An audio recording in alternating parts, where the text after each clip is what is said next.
সরস্বতী পুজোতে কুল খেতে নাই কেন? কারো জানা আছে?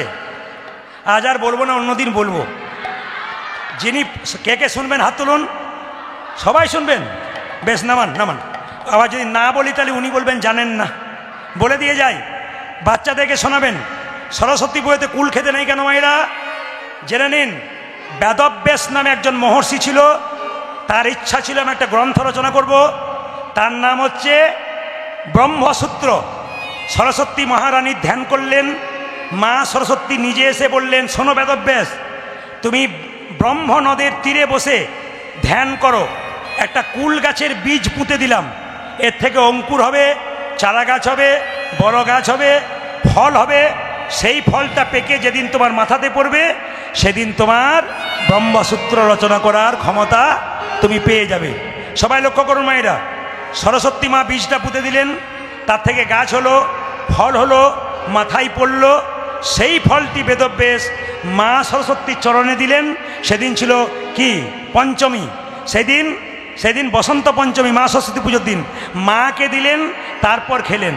তখন থেকে রেওয়াজ হয়ে গেছে আমাদের যে সাধনায় সিদ্ধি লাভ করতে গেলে, সংসারে হোক ছেলে মেয়েদের হোক, প্রথমে কুল মা সরস্বতীকে দিতে হয়, তারপর কুল নিজে খেতে হয়। শুধু আপনাদের কাছে একটা নিবেদন রইল, হিন্দু সনাতন ধর্মকে রক্ষা করার জন্যে প্রত্যেকটা মানুষের কর্তব্য হবে, যতই কষ্ট হোক কৃষ্ণ কথা শুনতে হবে। এইদিকে যেখানে ভাগবত হবে সেখানেও যাবেন, যেখানে হরিবাসর হবে সেখানেও যাবেন। যদি কেউ মনে করেন আমার ক্ষমতা আছে, আমি কীর্তনিয়া ছোট আনতে পারি, সেখানেও যাবেন। আমি কীর্তনিয়া অনেক বড় আনতে পারি, আমি সেখানেও যাবেন। কেন? ভগবানের মন্দির ছোট বড় হয় না, হরিবাসর ছোট বড় হয় না। আমি ভাগবত পাঠ করাচ্ছি, আমি আপনার হরিবাসরে যাব না, আর আপনি হরিনাম করছেন, উনার ভাগবত আসরে যাবেন না। এই জন্যে হিন্দু সমাজ মরেছে, এই বিভেদের জন্য হিন্দু সমাজ মরেছে। আপনাদের কাছে নিবেদন রইল, যেখানে হরিনাম হবে যারা করাবে, যেখানে ভাগবত পাঠ হবে যারা করাবে, তাদের মধ্যে একটা প্রেম ভাব থাকতে হবে, তবে সনাতন ধর্ম টিকে থাকবে। মহাপ্রভুকে এটা শিখিয়ে দিয়েছিল যে তোমারটাতে আমি যাব না, আমারটাতে তুমি আসবে না, এরকম মহাপ্রভু শিখিয়ে দিয়েছিল। তাহলে আমরা মানুষকুলে জন্ম নিয়ে মহাপ্রভুর কথা মানছি কি? আমরা মানছি না, সনাতন ধর্মকে ভাগ করবার চেষ্টা করছি। এই সনাতন ধর্মের কিছু হিন্দু মানুষের মধ্যে আগাছা আছে, যে আগাছাগুলো দেখবেন যেখানে মন্দির হয় তার পাশে অন্য কিছু করবার চেষ্টা করে। এগুলো সব হিন্দু ধর্মের মধ্যেই আছে দেখবেন।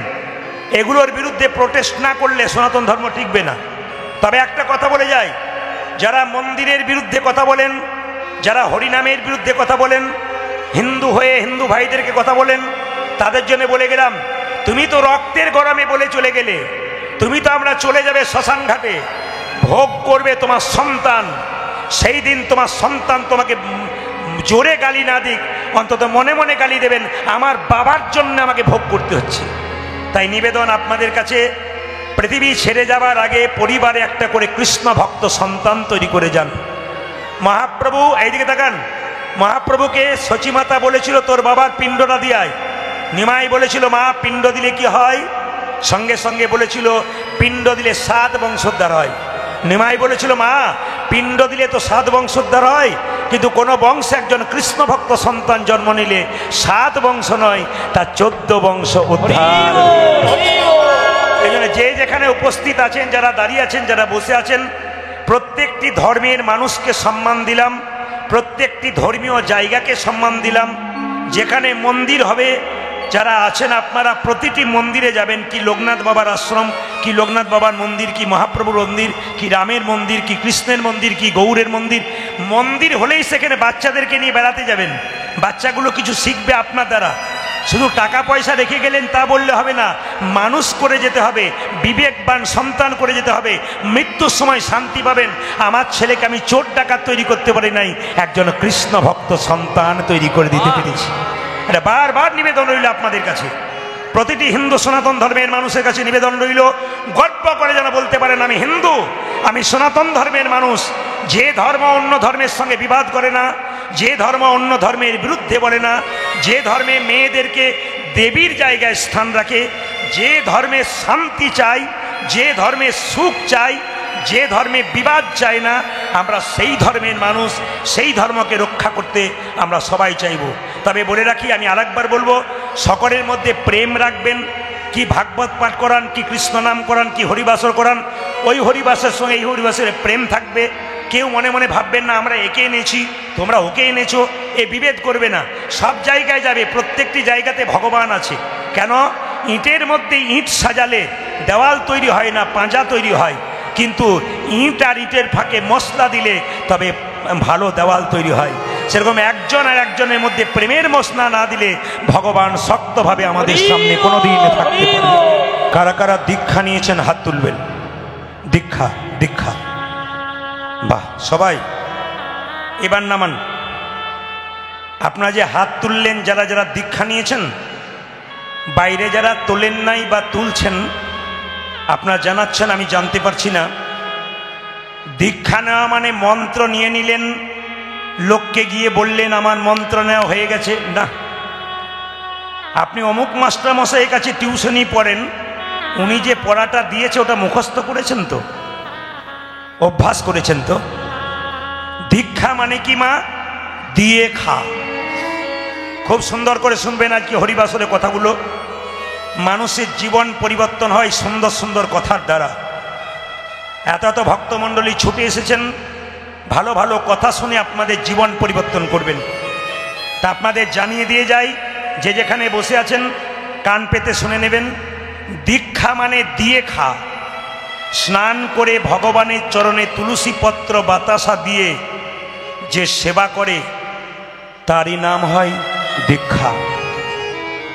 একজন ব্রাহ্মণের পৈতে বা উপনয়ন না হলে যেমন পুজো করবার কোনো অধিকার পায় না, একজন মানুষ যতক্ষণ না গুরুমন্ত্র না নেয় ততক্ষণ গোবিন্দ ভজনার কোনো অধিকার পায় না।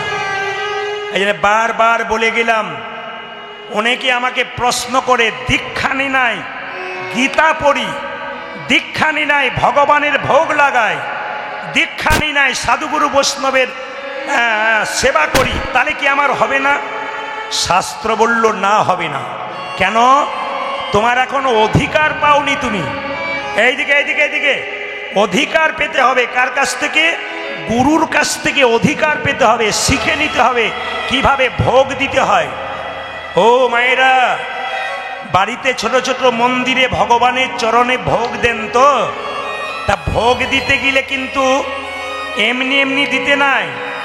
ভোগ দেবার সময় একটা ঘন্টা বাজাতে হয়। ঘন্টা কোনটাকে বলছে? যেটা বিরাট বড় ঢং ঢং করে মন্দিরে বাজে, ওটা ঘন্টা। অত বড় ঘন্টা যদি আবার না থাকে, কি দেবেন? ঘন্টি, ঘন্টি, ঘন্টি। বুঝতে পেরেছেন? ঘন্টি মানে হাতে ছোট করে যে বাজাচ্ছে, ওটা পুংলিঙ্গ, এটা স্ত্রীলিঙ্গ। ঘন্টা হলো পুরুষ, ঘন্টি হলো স্ত্রী। আপনি ওইটাই বাজাবেন। যদি তাও না পারেন, তাহলে যখন ভগবানের ভোগ দেবেন, ভগবানকে পুজো করবেন, তখন আপনাকে একটা কাঁসা বাজাতে হবে। যদি কাঁসা না পান, তাহলে আপনাকে শঙ্খ বাজাতে হবে। যদি শঙ্খ না পান, শেষ উপায় ভগবান মহাপ্রভু বলে গেছেন, শুধু করতালি দিয়ে দিলেই তোমার সব সমস্যার সমাধান হয়ে যাবে। এগুলো জেনে নিতে হয়। ভগবানকে ভোগ লাগাতে গেলে সেদ্ধ চালের অন্ন লাগাতে নেই। কি লাগাতে হয়? আতপ চালের ভোগ লাগাতে হয়। এত সোজা নয়। যারা প্রসাদ ভোজী হতে পারেন নাই, আজকে বাসন্তী হরিসভায় দাঁড়িয়ে আপনাদের প্রসাদ ভোজী করার জন্যে একটি বক্তব্য রেখে যাব। প্রতিটি আসরে বলে এসেছি, ইদানিং যতগুলো আসরে বলেছি, প্রত্যেকেরই ফোন বাবা বলে কি চালু করে দিলাম। আপনারা বাড়িতে বাড়িতে প্রসাদ ভোজী হতে পারবেন সপ্তাহে একদিন। কোন দিন? গুরুবার, বৃহস্পতিবার। এমন কোনো হিন্দুর বাড়ি নাই যেখানে নিরামিষ হয় না। আপনাদের আমিষ টামিষ হয় নাকি? দু চারজন বলছে বাজার গেলেই তো মাথা খারাপ হয়ে যায়। এইদিকে তাকাবেন মায়েরা, আমিষ টামিষ সেই দিন নয়, সেদিন নিরামিষ। সেদিন আপনি আতপ চালের সামান্য অন্ন তৈরি করে, ভাজা সবজি ডাল তৈরি করে ভগবানের চরণে থালাতে দিয়ে একটু তুলসী পত্র দিয়ে ভগবানকে ভোগ লাগাবেন। বৃহস্পতিবার দিন শুদ্ধ হাঁড়িতে অন্ন রান্না করবেন, যা খান সবজি রান্না করবেন, ভগবানের ভোগের প্রসাদ প্রত্যেক বাড়ির যারা আছেন সবার থালাতে প্রথমে দিয়ে দেবেন তুলসী পত্র দিয়ে, বলে আয় কোনোদিন তো প্রসাদ সেবা করতে পারি নাই, লোকের সামনে গর্ব করে বলতে পারবো আমরা সারা সপ্তাহ খেতে না পারি, একদিন সপ্তাহে প্রসাদ ভোজি হতে পেরেছি। প্রত্যেকটি হিন্দু সনাতন ধর্মের মায়েদের কাছে নিবেদন রইল, রান্নাঘরটা কিন্তু আপনাদের হাতে আছে, পুরুষের হাতে নয়। আপনারাই পারেন পরিবর্তন করতে। প্রত্যেকটি আসরে দেখতে পাচ্ছি মায়েদের সংখ্যা প্রচণ্ড ভিড়। কেন? মায়েরাই কিন্তু আচার বিচারটাকে ধরে রেখেছে। তাই আপনাদের কাছে আমার বিশেষ নিবেদন রইল, প্রত্যেক বৃহস্পতিবার বাড়িতে বাড়িতে ভোগ প্রসাদ গোবিন্দকে দিয়ে, সেই প্রসাদ নিজে পেয়ে ছেলেকে দিয়ে আনন্দে প্রসাদ পেয়ে বলবেন আজকে আমরা প্রসাদ পেলাম ভগবানের। আরে বাবা, আগে স্কুলে ভর্তি হয়ে যান, তবে তা আপনার রাস্তাটা পরিষ্কার হবে। আপনি স্কুলেই গেলেন না, আপনার লাভ কি হলো? এই জন্য বারবার নিবেদন রইল মায়েরা, যতগুলো কথা বললাম আপনারা নিশ্চয়ই এগুলোকে ব্যবহার করার চেষ্টা করবেন। আচ্ছা বাবা, কিছু মনে করবেন না। এইদিকে কৃষ্ণের পিসির ছেলের নাম কি ছিল? কি ছিল? শিশুপাল। তাকান, তার যখন জন্ম হয়েছিল 3টে চোখ 4টা, এই তাকান কি বললাম বলবেন আপনারা, কটা হাত? 4টা। 3টে চোখ 4টা হাত। বাসন্তীতে কোনো মেয়ের যদি 3টে চোখ 4টা হাত হয়, অন্ধকারে জঙ্গলে ফেলতে যাবে, কেন? রাক্ষস ছেলে। ও মায়েরা, শিশুপালের মা ছেলেটাকে মাথায় করে নিয়ে কোথায় যাচ্ছে? জঙ্গলে ফেলতে। আকাশবাণী হলো, মা তোমার ছেলেটাকে নিয়ে যাও, অনেকেই দেখতে আসবে, এমন একজন দেখতে আসবে যে দেখার সঙ্গে সঙ্গে তোমার ছেলের একটা চোখ আর 2টো হাত খসে পড়বে, জানবে তারই হাতে তোমার ছেলের মৃত্যু হবে। বলুন তো মায়েরা, কে আসবে? জোরে বলুন, একটু জোরে বলুন। কৃষ্ণ। কৃষ্ণ যখন ঢুকলো, তাকান আমার দিকে, শিশুপালের একটা চোখ 2টো হাত খসে পড়ল। আমার বলার অর্থ পরে বলবো। শিশুপালের একটা চোখ 2টো হাত খসে পড়ল। শিশুপালের মা কৃষ্ণের পিসি কৃষ্ণকে বলল, কৃষ্ণ আমি তোর কে পিসি, এটা তোর কে ভাই, আমার মাথায় কথা দিয়ে হাত দিয়ে, কি তুই শত অপরাধ করলে একে ছেড়ে দিবি? কৃষ্ণ বলল, পিসিমা আইন রাখবো, ফাঁক রেখে দেবো, শত অপরাধ করলে ক্ষমা করব, 101 হলে ছেড়ে দেব না। তাকান আমার দিকে। শিশুপাল যখন রাজ্য যজ্ঞ করেছিল, যুধিষ্ঠির কৃষ্ণকে সভাপতি করেছিল, সবাই মেনে নিল, একজন মানল না। শিশুপাল চিৎকার করে বলল, কে লম্পট যে বজকবিতে বসন চুরি করে, চোর বজকবিতে ননি চুরি করে। কৃষ্ণ বলছে, বলে যা বলে যা, তোর তো 100টা বলার কথা, তারপর দেখ আমি কে। 101 হয়েছে। কৃষ্ণ সুদর্শন চক্র দিয়ে শিশুপালের মস্তক ছেদন করেছে। আপনাদের কাছে নিবেদন, কৃষ্ণের আঙুলটা লীলা করে কৃষ্ণ কি করলেন? আঙুলটা কেটে ফেললেন। সামনে দ্রৌপদী ছিল, নিজের কাপড়টা টুকরো করে কেটে কৃষ্ণের আঙুলে বেঁধে দিল। কৃষ্ণ বলল, দ্রৌপদী এই যে তুমি একটু কাপড় দিলে, এই কাপড় তুমি একদিন অনেক করে পাবে। পেয়েছিল কোন দিন মা? দ্রৌপদীর বস্ত্রণের দিন। এইখানটা আপনাদের বলবার জন্য এলাম। দ্রৌপদী যেদিন বস্ত্রণ হয়েছিল, শুনলে চমকে যাবেন। মায়েরা যে 4 দিন অসহ্য অবস্থায় থাকেন, দ্রৌপদী সেই অবস্থায় ছিল। জেনে নিন, দ্রৌপদীর চুলের মুঠি ধরে দুঃশাসন রাজসভায় আনলো। আপনারা সবাই দেখে নিন, দ্রৌপদীর চুলের মুঠি ধরে দুঃশাসন রাজসভায় আনলো। আপনাদের বলে যাই, এখানে যারা কীর্তন শুনছেন, মায়েরা আছেন, অগণিত দাদা ভাইরা আছেন, হরিবাসরে বলে গেলাম, কোনো পুরুষ যদি কোনো নারীর চুলের মুঠি ধরে অত্যাচার করে, আসরে দাঁড়িয়ে বলে গেলাম, সেই পুরুষ জীবনে আর শক্ত হয়ে উঠে দাঁড়াতে পারবে না। পাক্কা জেনে নিন। কি বললাম? যদি কোনো পুরুষ কোন নারীর চুলের মুঠি ধরে অত্যাচার করে, পাক্কা জেনে নিন হরিবাসরে, সে আর জীবনে কোনোদিন উঠে দাঁড়াতে পারবে না। উঠে মানে কি? কর্মে নিম্নগতি হবে, ধ্বংস হয়ে যাবে। প্রমাণ কি? শাস্ত্রের দিকে, সীতার চুলের মুঠি ধরেছিল রাবণ, ধ্বংস হয়ে গিয়েছিল। দুর্যোধন চুলের মুঠি ধরেছিল, দ্রৌপদীর দুঃশাসন শেষ হয়ে গিয়েছিল। মা, শাস্ত্র বলে দিচ্ছে, যখনই দ্রৌপদীর চুলের মুঠি ধরেছে, এইদিকে এইদিকে অসহজ অবস্থায় দ্রৌপদী ৮০,০০০ লোক চেয়ারে বসে আছে, একটি মহিলার কাপড় টানা হবে বলে দেখবে বলে তাকান। যাত্রার বাড়িতে খাবেন না। সবার কাছে অনুরোধ রইল, এতটা সময় আপনাদের দিলাম, প্রতিটি হরিবাসর এরকম চুপ করে বসে থাকে, উঠতেই চাই না। আপনারা যদি ভোর হয়ে যায় তবু উঠবেন না। আমি একটার পর একটা আকর্ষণ আপনাদের দিয়ে যাব, কিন্তু বলে যাই, জেনে নিন মায়েরা, যে যেখানে বসে আছেন মনোনিবেশ করে শুনবেন, যে কোনো মানুষের বাড়িতে জেনে না শুনে খাবেন না। অন্যায়ের পথে কেউ যদি রোজগার করেছে, তোমাকে নিমন্ত্রণ করে বাড়িতে ডেকে খাওয়াচ্ছে, ও খাবার খেলে তোমার শরীরে পাপ রক্ত জন্ম নেবে, তুমিও অন্যায় করে বেড়াবে। ভালো করে শুনবেন, প্রমাণ দেখে নিন। যখন দ্রৌপদীর বস্ত্র ছিল, দাদু বলে ডেকেছিল ভীষ্মকে, কেউ প্রতিবাদ করল না। দ্রৌপদীর মনের ইচ্ছা ছিল দাদু প্রতিবাদ করবে, কিন্তু ভীষ্ম চুপচাপ বসে রইল। চোখের জল পড়ছিল দ্রৌপদীর দাদু কেউ প্রতিবাদ না করুক, তোমার কাছে আশা করেছিলাম তুমি করবে, তুমি করলে না। কিন্তু কিছুদিন পরে ভীষ্ম সরসজ্জাই থেকে পঞ্চপাণ্ডবকে ভালো ভালো জ্ঞান দিচ্ছে, সবাই মন দিয়ে শুনছে। দ্রৌপদী অট্টহাসি হাসছে। ভীষ্ম বলল, দ্রৌপদী তুমি হাসছো কেন? দাদু তোমার ওই কথা শুনে হাসছি। যেদিন ৮০,০০০ লোকের মাঝে আমার কাপড় টানা হচ্ছিল, সেদিন তুমি চুপ করে দাঁড়িয়ে দেখছিলে, প্রতিবাদ করো নাই। আজ তোমার মুখে ভালো ভালো কথা কেন? ভীষ্ম বলে উঠল, শোন দ্রৌপদী, শোনো দ্রৌপদী। বলে কি? সেদিন দুর্যোধনের পাপের খাবার খেয়েছিলাম, তাই পাপী রক্তে আমি প্রতিবাদ করতে পারি নাই। আজকে অর্জুন আমার শরীরে তীরবিদ্ধ করে আমার শরীর থেকে পাপ রক্তগুলো সব বের করে দিয়েছে, আজকে আমার মুখ থেকে ভালো ভালো কথা বেরোচ্ছে।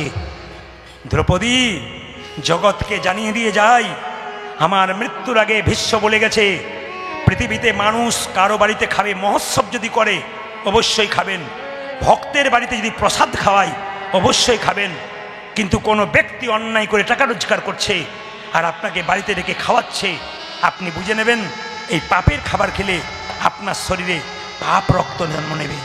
দ্রৌপদীর বস্ত্রণ হবে। ৮০,০০০ লোক দাঁড়িয়ে আছে মায়েরা দেখবে বলে। দ্রৌপদী এক হাতে কাপড়টা টেনেছে, এক হাতে ভগবানকে ডাকছে। নারদ বলে উঠল, কৃষ্ণ কি অসহায় নারী বারবার তোমার কাছে কাপড়ের জন্য ডাকছে, আর তুমি কাপড় দিচ্ছ না? কৃষ্ণ বলল, নারদ আমি দ্রৌপদীর পরীক্ষা নেবার জন্য প্রস্তুত, দ্রৌপদী পরীক্ষা দেবার জন্য প্রস্তুত নয়। এক হাতে নিজের ওপরে ভরসা করেছে, এক হাতে আমায় ডেকেছে। শোনো নারদ, এ জগতে যে দুহাত তুলে ডাকে না, আমি তার কাছে কোনোদিন যাই না। দ্রৌপদী বলে উঠল, যা কিছু আমার সকলই তোমার, সকলই তোমার, আমার কেবল তুমি, আমার কেবল তুমি যে জীবনে মরণে জনমে জনমে জনমে প্রাণনাথ হইও তুমি, প্রাণনাথ হইও তুমি। তাকান মায়েরা, সবাই তাকান। দুঃশাসন কাপড় টানছে 1 ঘন্টা, 2 ঘন্টা, 3 ঘন্টা, 4 ঘন্টা। এইদিকে এইদিকে দুঃশাসনের কাপড় টানতে টানতে জল তৃষ্ণা পেয়ে গেছে। দুর্যোধনকে বলছে, দাদা এবার তুমি কাপড় টানো, আমি ভেতরে যাই। যখন ভেতরে গেছে জল খেতে, দুঃশাসন চমকে গেছে। মা কেন জানেন? যে স্ত্রীর কাছে জল খেতে গেছে তার স্ত্রী উলঙ্গ হয়ে এক পাশে কোণে বসে আছে। এ কি গো, তোমার কাছে জল খেতে এলাম, তুমি উলঙ্গ হয়ে বসে আছো কেন? যেই না আলোটা জানিয়েছে, শুধু দুঃশাসন স্ত্রী নয়, 100 ভাইয়ের স্ত্রী উলঙ্গ হয়ে ঘরে বসে আছে, 100টা বউ। দুঃশাসন চোখে হাত দিয়ে বলল তার স্ত্রীকে, হ্যাঁ গো এই অবস্থা কে করলো? দুঃশাসনের স্ত্রী বলল, তোমার আর তোমার দাদার জন্য হলো। বলে কেন? দ্রৌপদী বস্ত্র চাইছে, ভগবান এত কাপড় পাবে কোথায়? আমাদেরগুলো টানছে আর দ্রৌপদীকে দান করে দিল। এর থেকে কি শিখলেন মায়েরা? জেনে নিন, ঘরে থেকে ভগবানকে ডাকবেন, দুহাত তুলে ডাকবেন। হাত তুলে আরেকবার, হাতে কর কাম আরে মুখে বলো হরি, মানব জনম তোমার যাইবে গো। হাতে করে কাম আরে মুখে বলো হরি, মানব জনম তোমার যাইবে গোতরে। হাতে কর কাম আর মুখে বলো হরি, মানব জনম তোমার যাইবে গোতরি। একজন বোন আমাদের এখানে হাত তুলুন, উঠে দাঁড়ান, উঠে দাঁড়ান, উঠে দাঁড়ান, আপনি উঠে দাঁড়ান, কে বলেছে হাত দাঁড়ান না, কে প্রশ্ন করে? উঠে দাঁড়ান। এত মানে এখানকার ভক্তরা খুব চালাক, যত প্রশ্ন করবো তত কীর্তন বাড়াবি। কমিটিরও তত লাভ হচ্ছে, কেন 3 ঘন্টার জায়গায় 4 ঘন্টা হয়ে গেলে কোনো অসুবিধা নেই। আর আমারও তো, আমি যখন পেমেন্ট নেবো তখন 4 ঘন্টার দাম নিয়ে বসে থাকবো। একটু হাত তুলুন। ইনি প্রশ্ন করেছেন, একাদশীতে তুলসী গাছে জল দিতে হয়? জেনে নিন, জল তুলসী গাছে প্রতিদিন দিতে হয়, তুলসী পাতা প্রতিদিন তুলতে নাই। প্রতিদিন তুলসীকে জল দেবেন, তুলসী গাছে জল প্রতিদিন দিতে হয়। কি কি দিনে তুলসী পাতা তুলতে নেই আমি আগেই বলে দিচ্ছি, আপনারা জানেন।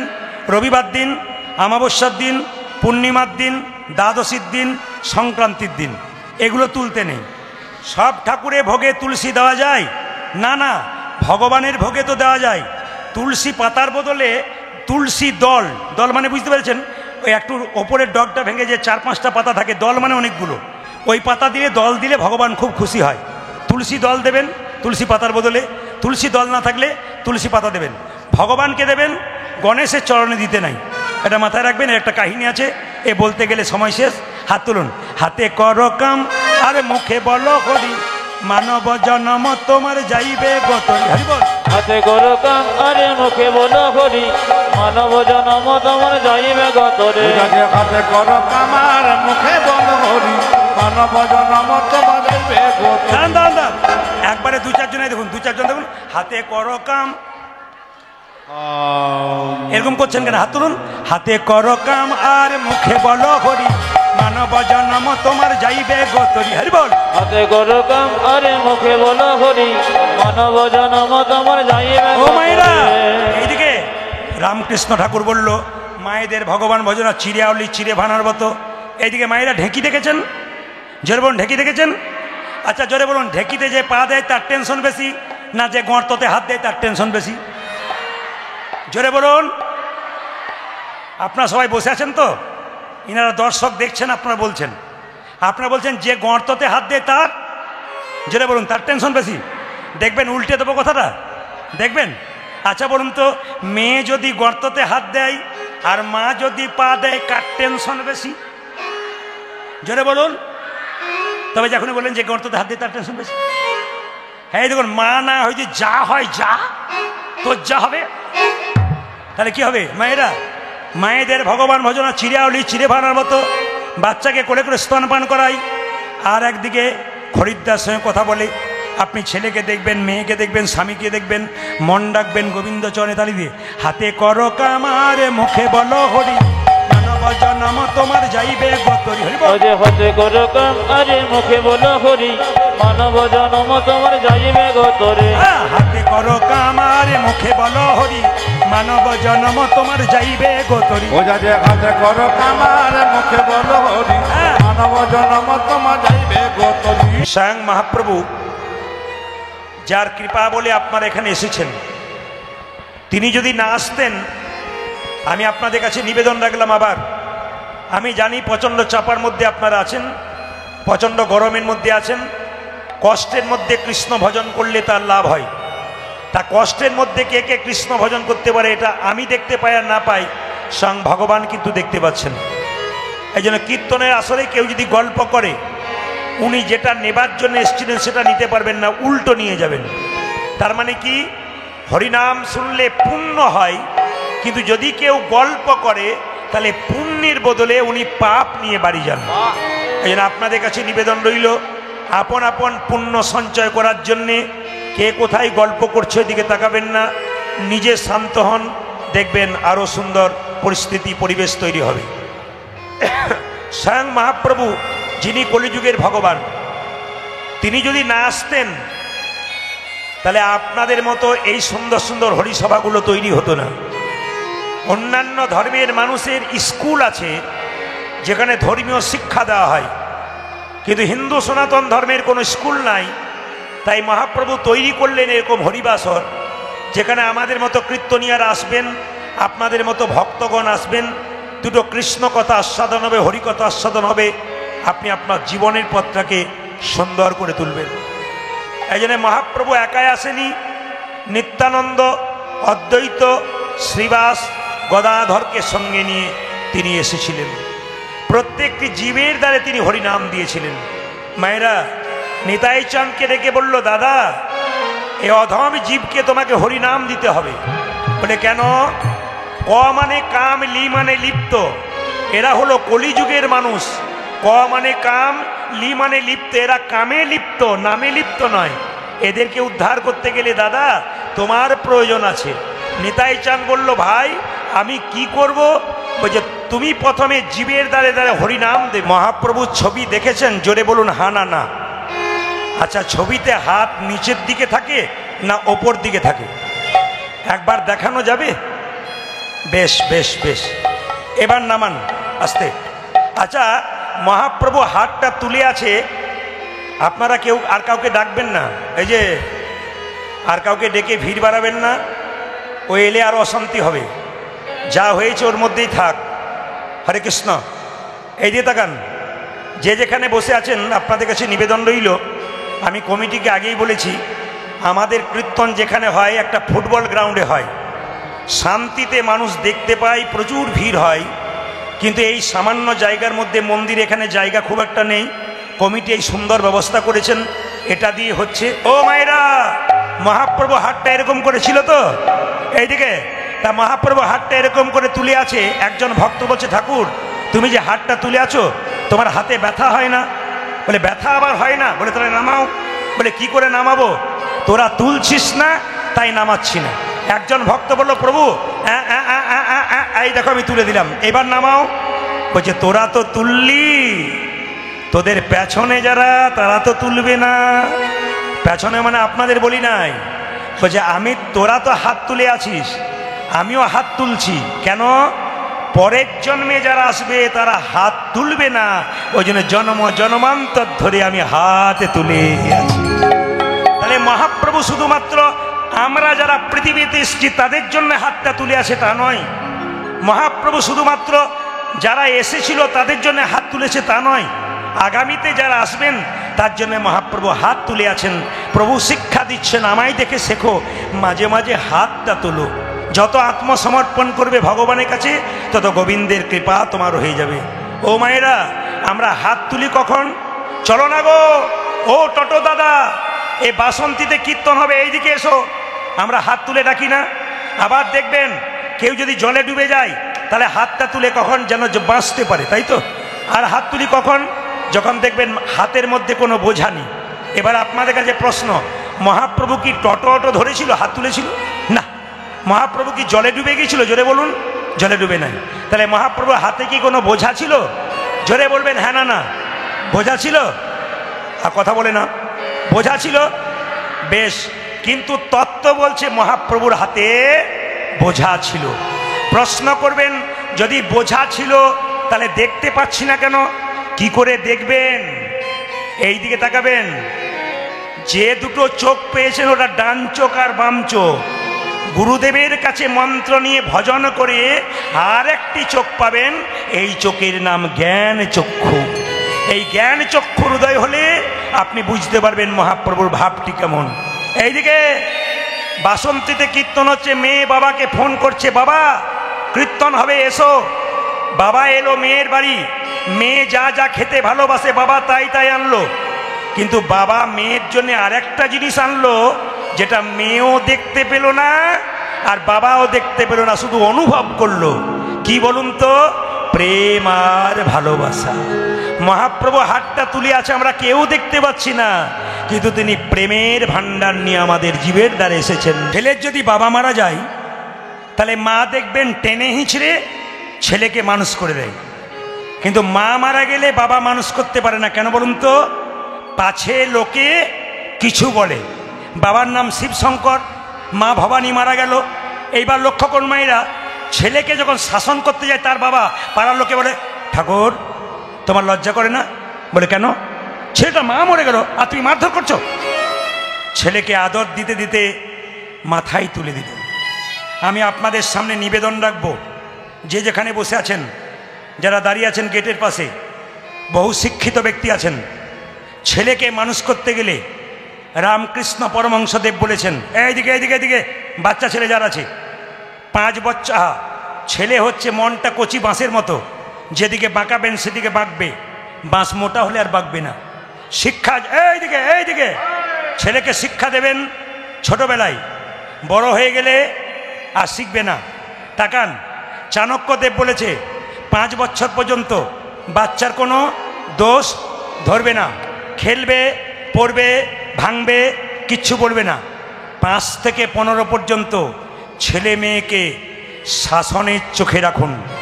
যতগুলো বাবা মা আছেন কান খুলে শুনবেন, 5 থেকে 15 পর্যন্ত ছেলে মেয়েকে আদর নয়, একবারে লাল চোখে রাখুন।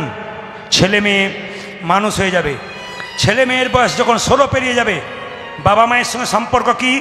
পুত্রা মিত্রা বদাচরিত, একবারে বাবা মায়ের সঙ্গে সম্পর্ক হবে বন্ধুর মতো।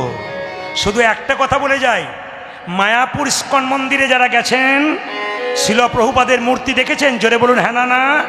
এই শিল প্রভুপাদ কলকাতার ছেলে ছিল। যখন ছোট ছিল, এইটুকু বাচ্চা, তার বাবা চাকরি করতো অফিসে, সকাল 10টা পর্যন্ত দরজায় বসে থাকতো, তারপর অফিস যেত। কোনো বৈষ্ণব দেখলেই বলতো, এইদিকে আসুন, একবার এদিকে আসুন, কি হলো বলবেন তো? আরে আসুন না, কি হয়েছে বলবেন তো? আরে আসুন না, কি হয়েছে? আমার ছেলের মাথায় একবার হাত দিয়ে বলে দিন বাবা, যেন ছেলে আমার রাধারানীর কৃপা পায়। এইদিকে, এই জন্যে শিল প্রভুপাদ সবচাইতে পৃথিবীর বিখ্যাত ব্যক্তির মধ্যে হয়েছিলেন একজন। গোটা পৃথিবীতে তিনি আমেরিকাতে পর্যন্ত নাম দিয়েছিলেন শিল প্রভুপাদ। কেন বলুন তো? বাবার জন্যে। ও মেয়েরা, বাচ্চাদের রাস্তা দিয়ে নিয়ে যাবেন, বৈষ্ণব দেখলেই বলবেন, প্রণাম কর প্রণাম কর বাবা, আমার ছেলে মাথায় একটা আশীর্বাদ করে দাও। ব্রাহ্মণ দেখলে বলবেন, বাবা বাবা প্রণাম কর প্রণাম কর। ঠাকুর মশাই, আমার ছেলের মাথায় একটু হাত দিয়ে দিন। যত আশীর্বাদ দেওয়াবেন আপনার ছেলেকে, তত দেখবেন ছেলে আরও উন্নতির পথে যাবে। বড়দের আশীর্বাদ ছোটদের নিতে হয়। তবে একটা কথা বলে যাব, ছেলের হাতে ফোন দেবেন। কিছু বুঝলেন না? বুঝলেন না? মোবাইল ফোন, এখন কিন্তু মোবাইল ফোনটা বাচ্চাদের কি হয়েছে? শিক্ষিত ব্যক্তিরা শুনুন, ডিজিটাল ডায়েট। এইদিকে একজন মা বলছে, আমার ছেলে না কার্টুন না দেখলে খাই না, একদিকে কার্টুন একদিকে খাই। আমরা মা কিছু মনে করো না, তোমার ছেলে কার্টুন দেখে আর খাই। এবার আপনার বিচার করুন, আপনার অনেক মায়েদের স্বভাব আছে কি বলুন তো, বাড়ির কাজগুলো গুছিয়ে নিতে হবে, ছেলে খুব কান্নাকাটি করে, মোবাইলটা দিয়ে দিলাম, কার্টুন দেখলো আর আমি ঘরে কাজ করলাম। কার্টুন তৈরি করছেন বাচ্চাকে। বাচ্চা কার্টুন দেখছে, খাবার খাচ্ছে। জোরে বলুন, বাচ্চা খাবার খাচ্ছে, কার্টুন দেখছে। বাচ্চা খাবারটা গেলে না খায়? জোরে বলুন, গেলে না খায়? জোরে বলুন, গেলে না খায়? আচ্ছা, গিললে হজম হয় না খেলে হজম হয়? যদি চিবিয়ে চিবিয়ে খায় হজম হয়, আর যদি গিলে স্টোমাকে গিয়ে হজম হয় না, অম্বল হয়, অ্যাসিডিটি হয়, ছেলে বিরক্ত হয়ে যায়। এখনকার বাচ্চারা যত মোবাইল নিয়ে নাড়াচাড়া করছে, যদি বাড়িতে মামা এসছে, খোকা তোর মামা এলো, প্রণাম কর, চুপ করো, এখন যাবো না, একটু পর যাবো। কেন? বিরক্তি ভাব। এই মোবাইলটা শুধুমাত্র ওদের জন্য নয়, আমাদের জন্যে। মেডিকেল সায়েন্স বলল, আমাদের জন্য মোবাইলটা একটা রোগ হয়ে গেছে। কি? ফোমো রোগ। FOMO, FOMO। একটা প্রমাণ দেখুন, মোবাইলটা 2 মিনিট হাতের বাইরে। মোবাইল আপনাদের হয় না? কীর্তন শোনা বন্ধ হয়ে যাবে যদি মোবাইল কেউ না পায়। ছেলে হারিয়ে গেছে, মায়ের মনে নাই, মোবাইল হারিয়ে গেছে মনে আছে, এরকম হয়। তাহলে বলুন তো, এটার নাম ফোমো রোগ। মানে মোবাইলটা হারিয়ে গেলে 1 মিনিট থাকতে পারে না। সে আপনাদের কাছে নিবেদন রইল, আপনারা বাচ্চার হাতে কিন্তু মোবাইল দেবেন না। বিল্লমঙ্গল যখন 20 বছর বয়স হলো, কতগুলো অসৎ ছেলের সঙ্গে মেলামেশা করে কৃষ্ণবেন্না নদীর ওই পারে গেল। চিন্তামণির বয়স তখন 16, বিল্লমঙ্গলের 20। যখনই চিন্তাকে দেখলো বিল্লমঙ্গল, দুজনেই দেখতে সুন্দর। বিল্বমঙ্গল দেখার সঙ্গে চোখাচোখি হতে হতে দুজনের প্রেম হয়ে গেল। বিল্বমঙ্গলের বয়স কত হলো এখন জোরে বলুন? 20। চিন্তার বয়স কত হলো জোরে বলুন? 16। দুজনের মধ্যে প্রেম হয়ে গেল। কিছু মনে করবেন না। ছেলে যদি খারাপ কাজ করে, বাবা বাড়িতে থাকলে নালিশ কিন্তু বাবার কাছে আগে যায়, বাবা না থাকলে কার কাছে যায়? মায়ের কাছে যায়। বিল্বমঙ্গলের মা মরে গেছে, বিল্বমঙ্গলের বাবাকে একজন বলছে, শিবশঙ্কর, ব্রাহ্মণ কুলে জন্ম করেছ, ছেলের দিকে নজর দিয়েছ, ওকে পুজো পাঠ শেখালে না, ও পতিতালয়ে যায়, পতিতা মেয়ের সঙ্গে সঙ্গ করেছে, এই দেখো ওকে যদি তুমি রাস্তায় না আনতে পারো, ফিরিয়ে না আনতে পারো, তোমাকে আর তোমার ছেলেকে গ্রাম ছাড়া করে দেবো। ও মায়েরা, বাবা যদি ছেলের নামে এই কথা শোনে তাহলে বাবা কি করবে? ছেলেকে ডাকবে। বিল্বমঙ্গলকে ডাকলো, বাবা তুই নাকি পতিতালয়ে যাস? চুপ। তুই বলার যাবি না? চুপ। তুই মন্ত্র পাঠ করবি? চুপচাপ দাঁড়িয়ে আছি। তুই না ব্রাহ্মণ সন্তান, ওরা আমাকে গ্রাম থেকে তাড়িয়ে দেবে? চুপ। বিল্বমঙ্গল যখন 20 বছর বয়স হয়ে গেছে, এক কানে ঢুকিয়েছে, এক কানে বের করেছে। আমার দিকে তাকাবেন। এই অবস্থাতে একদিন বিল্বমঙ্গলের বাবা মারা গেল। হরে কৃষ্ণ। বলুন তো মায়েরা, ব্রাহ্মণদের কেউ মারা গেলে তাদের কত দিনে কাজ হয় জোরে বলুন? 10 দিনে। ব্রাহ্মণদের, আমাদের দিকে বলছি 10 দিনে। তাকান, যদিনই হোক। আচ্ছা বলবেন এবার, কেউ যদি মারা যায়, দেহ মারা যায় না আত্মা মারা যায়? জোরে বলুন, জোরে বলুন। দেহ মারা যায়। শাস্ত্র কি বলেছে? বাসাংসি জিন্নানি যথা বিহায় নবানি ঘিন্নাতি নরহ পরাণী তথা শরীরানি বিহায় জিন্নান্নানি সংজাতি নবানি দেহি। আমি সংস্কৃত কথা বললাম, বুঝতে পারলাম না, পরিষ্কার করে বলি। যে কাপড় জামা আমি পরেছি, যে কাপড়গুলো আপনারা পরেছেন, ওটা যখন জীর্ণ হয়ে যাবে ওটা পাল্টে নতুন কাপড় পরবেন। এর থেকে প্রমাণ কি? আমার জীর্ণ দেহ থেকে আমার আত্মা বেরিয়ে নতুন দেহে যাবে। প্রশ্ন করবেন, প্রদীপবাবু যেদিন মারা যাবে তার আত্মা কোথায় যাবে? আপনারা এতজন কীর্তন শুনছেন, আপনারা যেদিন মারা যাবে আপনার আত্মা কোথায় যাবে? পরিষ্কার করে জেনে নিন। মানুষ কুলে জন্ম নিয়ে যে যেমন কর্ম করবে তার সেরকম জন্ম হবে। আজকে বাসন্তীতে ওই পাড়াতে একটা ছেলে জন্ম নিল, এই পাড়াতে একটা ছেলে জন্ম নিল। তাকাবেন আমার দিকে। ওই পাড়ার ছেলেটা বড় লোকের বাড়িতে সোনার চামচ মুখে নিয়ে জন্ম নিল, এই পাড়ার ছেলেটা গরিবের বাড়িতে জন্ম নিল, মায়ের বুকে দুধ পাচ্ছে না। বলুন তো ছেলেগুলো কি কর্ম করেছিল? একজন রাজার ঘরে, একজন ভিখারির ঘরে। পূর্বজন্মের, এইদিকে এইদিকে এইদিকে, পূর্বজন্মের কর্ম ফল। আপনি মানুষকুলে জন্ম নিয়ে যদি পশুর মতো কর্ম করবেন, পশুকুলে জন্ম হবে। আপনি মানুষকুলে জন্ম নিয়ে মানুষের মতো কর্ম করুন, পরের জন্মে মানুষ হবেন। মানুষকুলে জন্ম নিয়ে আপনি মহাপুরুষের মতো কর্ম করুন, আপনার জন্ম হবে না, গোবিন্দচরণ প্রাপ্ত হবে। প্রশ্ন করবেন কেন? যে ধানকে সেদ্ধ করে মাটিতে ছড়ানো হয় তার যেমন দ্বিতীয় গাছ হয় না, যে দেহ হরিনামে সিদ্ধ হয়ে যায় তার দ্বিতীয় জন্ম হয় না, তার গোবিন্দের চরণে প্রাপ্ত হয়ে যায়। বেশ, এইবার আপনাদের জানিয়ে দিই, মানুষ মরে গেলে স্বর্গে গেল না নরকে গেল আপনার দেখলেই বুঝবেন। ও মায়েরা, আজকে বলে দিই, ডাক্তার পঞ্চানন ভট্টাচার্যের একটা বই আছে জগত আমি, পড়ে দেখবেন, পরিষ্কার লেখা আছে মানুষ মরে গেলে স্বর্গে যাচ্ছে নরকে যাচ্ছে দেখলে বুঝবেন। আপনাদের বাসন্তীতে কেউ মারা গেল, আপনি দেখতে গেলেন, দেখে গিয়ে দেখলেন মুখটা ভয়ঙ্কর বিভৎস হয়ে গেছে। আপনি কি ভাববেন? লোকটা মরে গেছে, আমার 5 দিন ঘুম হলো না দিদি, মুখটা ভয়ঙ্কর হয়ে গেছে। উনি যাচ্ছেন নরকে।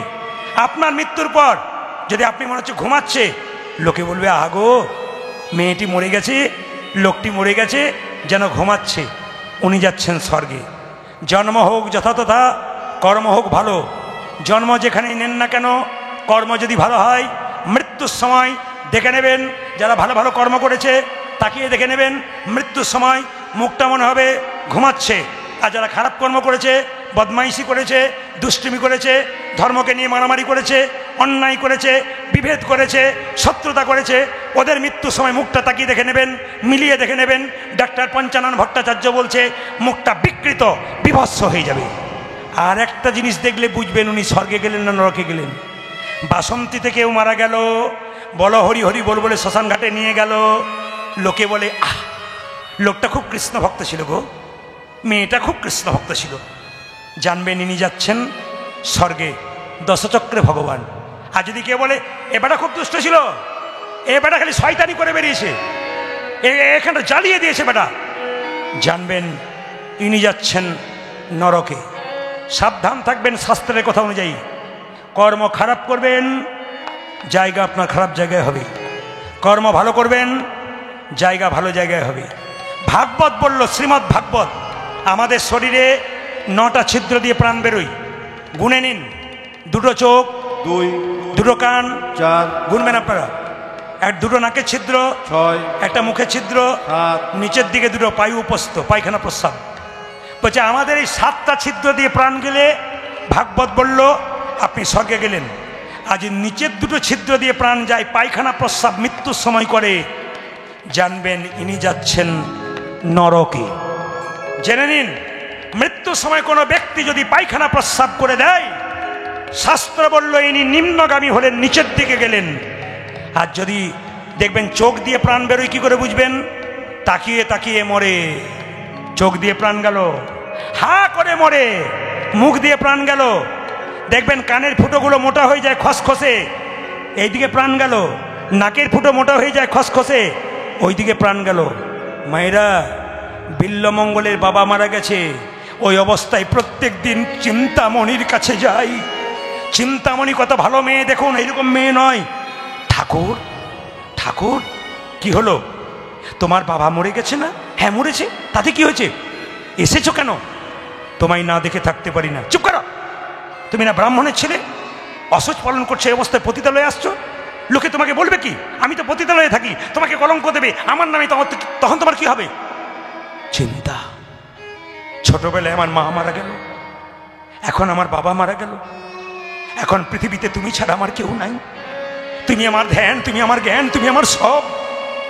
ঠাকুর, ওগো ঠাকুর, সত্যি যদি তুমি আমায় ভালোবেসেছ। চিন্তামণি বলল, ঠাকুর আমার মাথায় হাত দিয়ে কথা দাও। কি? কালকে তোমার বাবার শ্রাদ্ধের দিন, তুমি প্রতিদিন এসছো, আমি বাধা দেব না। আমার মাথায় হাত দিয়ে কথা দাও, কাল তুমি আমার কাছে আসবে না। কথা দিলাম। কতটা কথা রাখতে পারবো না জানি না, তবে যদি এসে পড়ি। চিন্তামণি বলল, যদি তুমি কালকে এসেছো, চিন্তাকে তুমি হারাবে, আমি বিষ খেয়ে এই মৃত্যুবরণ করবো। না চিন্তা, তুমি মরো না। তুমি মরে গেলে আমার পৃথিবীতে কেউ হবে থাকবে না। তুমি মরে যেও না। চিন্তা, তুমি মরো না। আপনাদের বাসন্তীতে একটা ভালো জিনিস দেখলাম, এইদিকে সব মায়েরা মাথার কাপড় নেই, সব মায়েরা মাথার কাপড় নেই। দাদারা বলছে বাড়িতে গিয়ে দেখবেন যে কি নেয় না নেয়। আপনি বলছেন বলেই, নইলে ঠান্ডার দিনে দেখবেন সবাই নেই। এই দিকে তাকান, আগেকার যুগে মেয়েরা দেখবেন লম্বা লম্বা চুল রাখতো।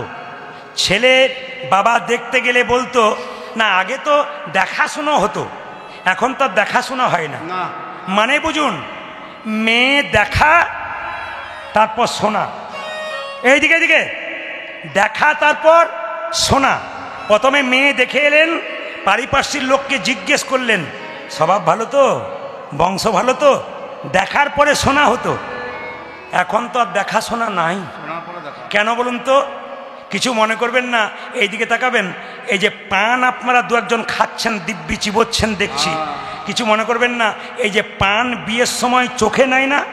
জোরে বলুন, জোরে বলুন। আচ্ছা, পানটা মেয়েটা নেয়, ছেলেটা চারিদিকে ঘোরায়। পানটাকে বলুন তো? যোগ মায়া। পানটা সরিয়ে মেয়েটি প্রথম ছেলেটির মুখ দেখে, তার মানে কি হয়? মায়ার যোগ হয়। তার মানে আমি তোমার, তুমি আমার, প্রেম ভালোবাসা মায়ের যোগ হয়। এখন একটা জায়গাতে গান করতে গেছি, যার বাড়িতে বাসা, তিনি বলছেন, প্রদীপবাবু আপনি যে বললেন যে পান সরালে মায়া হয়, আমার 3টে বৌমা 3টে ছেলে মায়ায় নাই, খালি ঝগড়া করে করে বেড়াচ্ছে। বললাম মায়া থাকবে কি করে? বলে কেন, পান ঢাকা দেবার আগে কতবার রাস্তাতে দেখা হয়ে যাচ্ছে, ওই জন্য আর মায়া নাই। আর একটা জিনিস দেখবেন, আপনাদের বিয়ে হয়েছে তো, সব তো এখন ডিজিটাল, সব তো আধুনিক। কীরকম বলুন তো, বিয়ের সময় মালা বদল হয় না? যেটা বলুন হ্যাঁ না না বলবেন আপনার, মালা বদল হয় না? এই দেখুন, বিয়ের সময় মালা বদল হয়, একটা কাপড় ঢাকা দিয়ে দেওয়া হয় না, কি বলছেন? ছেলেটি মেয়েটিকে পরাবে আর মেয়েটি ছেলেটিকে পরাবে। যখনই দেখবেন মেয়েটি ছেলেটিকে মালাটা পরাতে যাচ্ছে, এরকম করে পরাতে যাবে, আর সেই সময় পাশ থেকে ক্যামেরাম্যান বলে এইদিকে তাকাও, এইদিকে। শুভ দৃষ্টিটা কার দিকে হয়ে গেল? না না, প্রায়ই ছেলে আমাকে এসে বলে, দাদা আপনার কাছে কোনো জড়িবুটি আছে? বলে কেন? আমার বউ আমার দিকে তাকাই না। আমার তাকাবে কি করে? মালা বদলের সময় ক্যামেরা রেখেছিল? বলে হ্যাঁ রেখেছিলাম। না না, এটা এমনি বললাম। এখন যত দিন যাচ্ছে আসলটা রয়েছে না। দুর্গা পুজো হচ্ছে, কিন্তু কি পুজো হচ্ছে? প্যান্ডেল হচ্ছে, আলো হচ্ছে, আসল পুজো নাই। বাঁশ আছে, বাঁশরি নাই। যত দিন যাচ্ছে আমরা নকলের দিকে যাচ্ছি, আসলে দিকে যাচ্ছি না। তো মাথার কাপড় আপনারা নেবেন। মাথার কাপড়ের জন্য আপনাদের বলে যাই, মায়েদের মাথার কাপড়ের নাম হচ্ছে সভ্যতা। এটা যে নেয় তাকে সভ্য মেয়ে বলে। যে মা কাপড় নেয় তার ছেলে সভ্যভাবে চলে। যে মা কাপড় নেয় না, তার ছেলে লোককে রাস্তায় গালাগাল দিয়ে লোকে বলবে তোর মায়েরই লজ্জা নেই, তো তোর লজ্জা থাকবে কি করে? লজ্জাটাকে ঠিক রাখবেন। আমার মায়ের মা বেঁচে ছিল 95, এইখানে। আমার মা গত 1.5 মাস আগে মারা গেছেন। আমার মায়ের মাথার কাপড় ছিল প্রায় 77-80 বছর বয়স মা আমার। মাথার কাপড় এখানে। আমার কাকিমা এসছে, সরেছে, খোঁপা মানে বাম্পার পর্যন্ত গেল। এখন যারা এসছে বাড়িতে, বাম্পার টাম্পার নাই, হাইওয়ে রোড হয়ে গেছে। এইদিকে আগে দেখবেন ভাসুর দেখলে মেয়েরা পর্দা নিত। জোরে বলুন হ্যাঁ না না। ভাসুর দেখলে পর্দা নিত। এখন কি করুন তো, যেদিন থেকে ভাসুর হলো বর্দা, সরে গেল পর্দা। এ কীর্তনে যে কি মজা আছে, রস ঢালতে পারলেই হলো আর কি। যেরকম রাধা রানী কি, শ্যাম সুন্দর কি, মদন মোহন কি, হরিবাসর কি। তাকান আমার দিকে। বিল্লমঙ্গল বাবা সাধ্য সারাচ্ছে, মাথায় কাপড় নিন, উপবাস করেছে। আজকে আপনারা একাদশী কারা কারা করেছেন? বাহ, হাত নামান। এই দিয়ে দেখান, উপবাস করলে শরীর ভালো থাকে। একটু ক্লান্ত লাগে কিন্তু ভালো থাকে। শরীরকে মাঝে মাঝে রেস্ট দিতে হয়। আমার দিকে তাকাবেন। ব্রাহ্মণকে, বিল্লমঙ্গলকে মন্ত্র পড়াচ্ছে। বল বিল্ল, নমো বিষ্ণু, নমো বিষ্ণু, নমো বিষ্ণু, নমো বিষ্ণু, নমো বিষ্ণু, নমো বিষ্ণু, নমো বিষ্ণু, নমো বিষ্ণু, নমো বিষ্ণু, নমো বিষ্ণু, নমো বিষ্ণু, নমো বিষ্ণু, নমো বিষ্ণু, নমো বিষ্ণু, নমো বিষ্ণু, নমো বিষ্ণু, নমো বিষ্ণু, নমো বিষ্ণু, নমো বিষ্ণু। আস্তে। অনেকে হাতে আচমন করেন, আস্তে। অনেকে হাতে আচমন করেন, তাকাবেন আমার দিকে। অনেকে হাতে আচমন করেন, এখানে জল টানেন কেন? করাগ্গে বসতে লক্ষ্মী, করমূলে তু সরস্বতী, করমধ্যে গোবিন্দম, প্রভাতে কর্দশ্রম। সকালবেলায় বাড়িতে কৃষ্ণের ছবি না থাকলে ঘুম থেকে উঠে কেউ যদি নিজের কর্তাকে দর্শন করতে পারে, তার কৃষ্ণ দর্শন হয়। বারবার বলবো, স্মৃতিশাস্ত্র পরিষ্কার করে বলেছে, আপনি সকালবেলায় ঘুম থেকে উঠবেন, ঘুম থেকে উঠেই প্রত্যেকেই নিজের হাতটাকে দেখবেন, যত দেখবেন প্রণাম করবেন, ব্যাস। স্মৃতিশাস্ত্র বলছে আপনার ভগবান দর্শন হয়ে গেল, ভগবানকে প্রণাম হয়ে গেল। এই জন্য ঘুম থেকে উঠে করতে হয়। ব্রাহ্মণকে বলছে, বিল্লমঙ্গল ব্রাহ্মণ, তার পুরোহিত বলছে বল নমো বিষ্ণু, নমো বিষ্ণু, নমো বিষ্ণু, নমো বিষ্ণু, নমো বিষ্ণু, নমো বিষ্ণু, নমো বিষ্ণু, নমো বিষ্ণু, নমো বিষ্ণু, নমো বিষ্ণু, নমো বিষ্ণু, নমো বিষ্ণু। কি ব্যাপারে? কি ব্যাপারে? তুই চুপ করে বসে আছিস? আসলে ব্যাপারটা তা নয়। বিল্লমঙ্গল নম বিষ্ণু বলছে না, চুপ করে বসে আছে। মনটা কোথায় পড়ে আছে? জোরে বলুন, জোরে বলুন। এই যে আপনারা লীলা বুঝতে পারছেন, তার জন্য আমি খুশি। সব জায়গায় বোঝে। কি বলছে? অনেকে ইউটিউবে দেখে প্রদীপ বাবু খালি গল্প করছে, গান কই। সব কিছুই আমরা জানি, শুধুমাত্র ক্যামেরাম্যান কি করে বলুন তো, আসল কথাগুলোকে তুলে আপনাদের সামনে ফেস করে, কোনো গান বাজনা দেয় না। তাকান আমার দিকে সবাই। বিল্লমঙ্গল বলছে এবার বল নমো বিষ্ণু নমো বিষ্ণু নমো বিষ্ণু নমো বিষ্ণু নমো বিষ্ণু নমো বিষ্ণু নমো বিষ্ণু নমো বিষ্ণু নমো বিষ্ণু নমো বিষ্ণু নমো চিন্তামণি নমো চিন্তামণি নমো চিন্তামণি নমো চিন্তামণি নমো। চুপ কর, রইল তোর বাপের সাধ্য। আমি চিন্তার কথা বলছি নাকি আমি বিষ্ণুর কথা বলছি, তুই চিন্তার কথা বলছিস? এই দেখ রইল তোর বাপের সাধ্য, আমি চললাম। মায়েরা, বিল্লমঙ্গল উপবাস ছিল, একদিন চিন্তার কাছে যায় নাই। ভালোবাসা কোন জায়গায় পৌঁছাছে মনে হচ্ছে 1 মাস যায় নাই। রাত্রি 12টার সময় ঘুম ভেঙে গেছে, মনে মনে ভাবছে চিন্তা আজকে তুমি যেতে বারণ করেছ, প্রচণ্ড বৃষ্টি বজ্রপাত, সোনাখালী আর বাসন্তীর মাঝে নদী, কৃষ্ণবেন্না নদীটা ওই রকম, চিন্তামণি ওই পারে, বিল্লমঙ্গল ওই পারে, প্রচুর বৃষ্টি, নদীতে সারাত্রি জল। বিল্লমঙ্গল ঘর থেকে উঠে বলল চিন্তা চিন্তা চিন্তা চিন্তা চিন্তা। বৃষ্টি বাদল মাথায় নিয়ে নদীর এই কিনারায় দাঁড়ালো। চিন্তার জন্য বিল্লমঙ্গল মনে মনে ভাবলো চিন্তা নদীতে এত জল আমি যাব কি করে? তুমি একটা নৌকা পাঠাতে পারতে তো, নৌকা নাই, নৌকা বাঁধা মাঝি নাই। বিল্লমঙ্গল মনে মনে ভাবলো আজকে সারা পৃথিবীর মানুষকে আমি দেখাতে চাই চিন্তা আমি তোমায় কত ভালোবাসি। আমার দেহটাকে নৌকা করে আমি নদীতে ঝাঁপ দেব, দেখি আমি তোমার জন্য কতখানি ভালোবাসা দিতে পারি। পৃথিবীর মানুষ দেখলো। সবাই তাকান, নদীতে একটা কালো কাঠকে ধরে বিল্লমঙ্গল পেরিয়ে গেল, নদী পার হয়ে গেল। তাকাবেন আমার দিকে। কালো কাঠটা ধরে যখন চলে গেল, চিন্তামণির দরজায় গিয়ে চিৎকার করে বলছে চিন্তা তুমি আমার জন্য একটা কালো কাঠ পাঠিয়ে নদীতে একটা দড়ি ঝোলাতে পারলে না? অন্ধকারের মধ্যে হঠাৎ দেখলো প্রাচীরের গর্তে এক সর্পমুখ দিয়া সর্বমুখ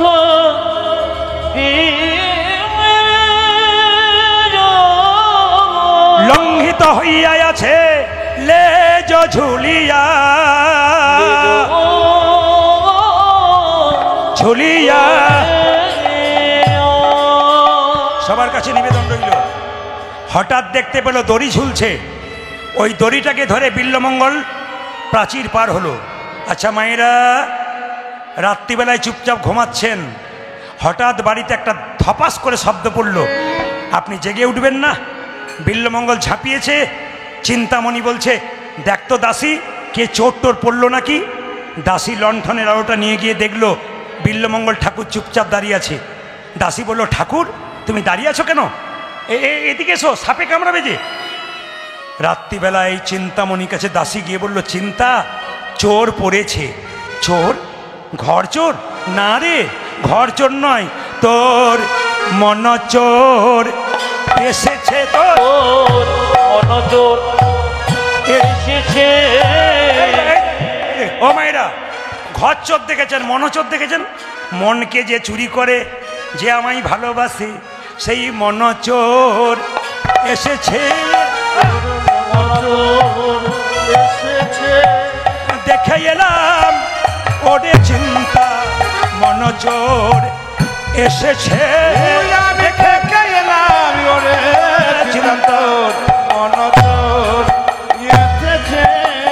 যে যেখানে বসে আছেন, আপনারা এতক্ষণ ধরে কীর্তন শুনছেন, সময়টা কতটা পেরিয়ে গেছে আপনারা বুঝতে পারেন নাই।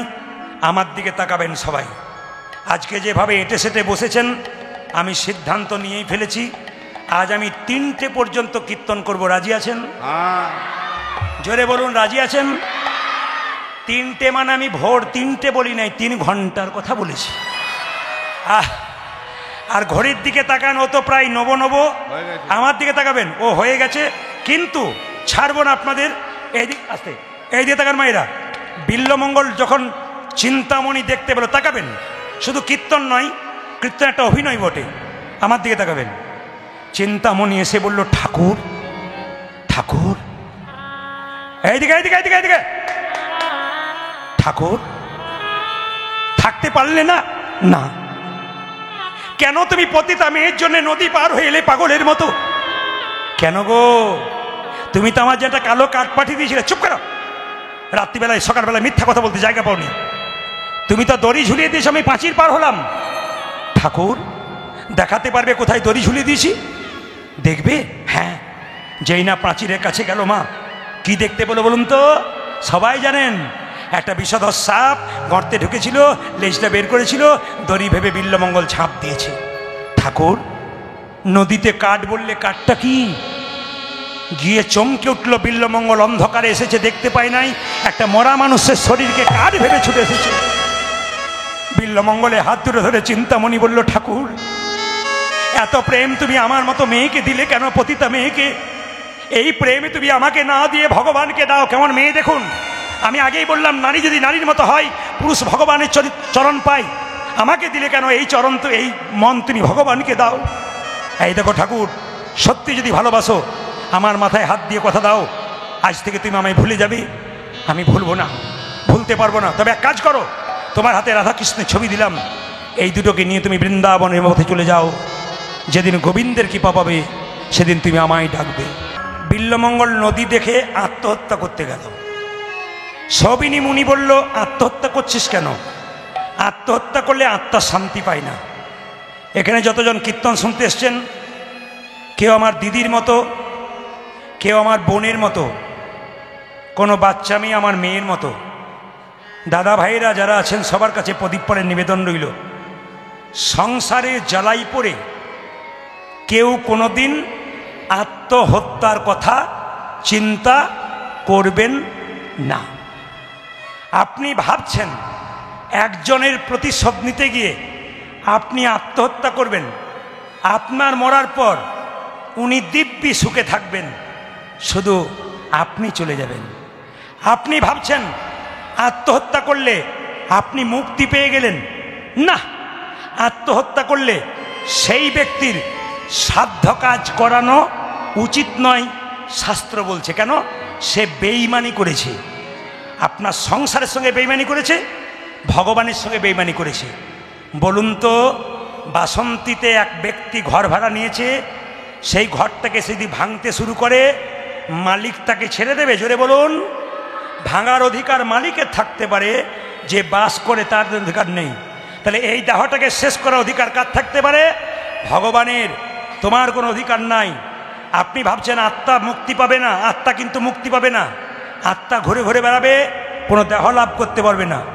যদি আপনার সংসারে কেউ দেখতে পারে না, পালিয়ে যান, অন্য কোথাও কষ্টে থাকুন, তবু আত্মহত্যা করবেন না। সবার কাছে নিবেদন রইল, ভেতরে কোনো দুঃখ যন্ত্রণা থাকলে আপনি কাউকে বলবেন না, পাড়া প্রতিবেশীকে বলবেন, আপনার দুঃখটা আরও 5 জনকে বলে ছড়িয়ে দেবে। মনের মধ্যে কোনো দুঃখ যন্ত্রণা থাকলে মা 2 জায়গায় বলবেন, একটি গুরুচরণ, একটি গোবিন্দের চরণ। গুরু হলো বাবার মতো, তার কাছে মনের কথা খুলে বলবেন, আপনার সমস্ত সমস্যার সমাধান করে দেবে। গুরু যদি না থাকে, মন্দিরে গিয়ে বলুন, এইদিকে মন্দিরে গিয়ে বলুন, একাদশী করুন। আজকে আমাকে কমিটির ভাইয়েরা বলেছে একাদশী সম্বন্ধে বলবেন। ইউটিউবের মাধ্যমে একাদশী সম্পর্কে প্রচুর কথা বলা আছে। আজকের একাদশী যারা করেছেন, একাদশীটার নাম কি? ষট তিলা একাদশী। পাটকাটা মধ্যনস ট দন্ত হসি বা তাল হসি লয়কা শিলা, ষট তিলা তহসিল একা, ষট তিলা একাদশী। মায়েরা, একাদশীর দিনে ব্রাশ করতে নেই। এই যে একাদশীর দিনে জিভ ছুলতে নাই, আপনাকে একাদশীর আগের দিনে করতে হয়। কারণ যে পেস্টে আপনি ব্রাশ করছেন ওর মধ্যে লবণ থাকে, একাদশী আপনার হলো না যদি আজকে কেউ ওই পেস্ট দিয়ে আপনি দাঁত মেজেছেন।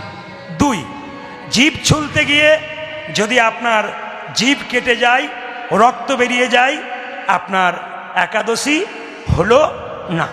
সংক্ষেপে বলে দিই, একাদশী ছেলে না মেয়ে? একাদশী কিন্তু মেয়ে। কার শরীর থেকে তৈরি হয়েছে? ভগবান বিষ্ণুর শরীর থেকে। ভগবান বিষ্ণু বলল, তোমার নাম একাদশী, তোমার মধ্যে যে যে আশ্রয় নেবে তাদের গয়া কাশী বৃন্দাবন তীর্থ যেতে হবে না, সব তীর্থের ফল তোমার মধ্যে গেলেই লাভ করতে পারবে। এই দিকে তাকাবেন, একাদশীর দিনে আস্তে আস্তে আস্তে আস্তে একাদশীর দিনে পঞ্চশস্য খেতে নাই। কি কি? চাল, গম, যব, সরিষা, ডাল। যদি কেউ অসুস্থ থাকেন তাহলে আপনি করতে পারলেন না, হতে পারে, কিন্তু অসুস্থ না থাকলে আপনি করুন। একটা কথা আপনাদের বলে যাই, সর্ষের তেল মাখতে পাবেন না, সর্ষের তেলে রান্না খেতে পাবেন না। সাদা তেলে রান্না খাবেন, তাকাবেন, সাদা তেলে রান্না খাবেন, আপনি ঘিয়ে রান্না খাবেন, লবণ, সন্দক লবণ ব্যবহার করবেন।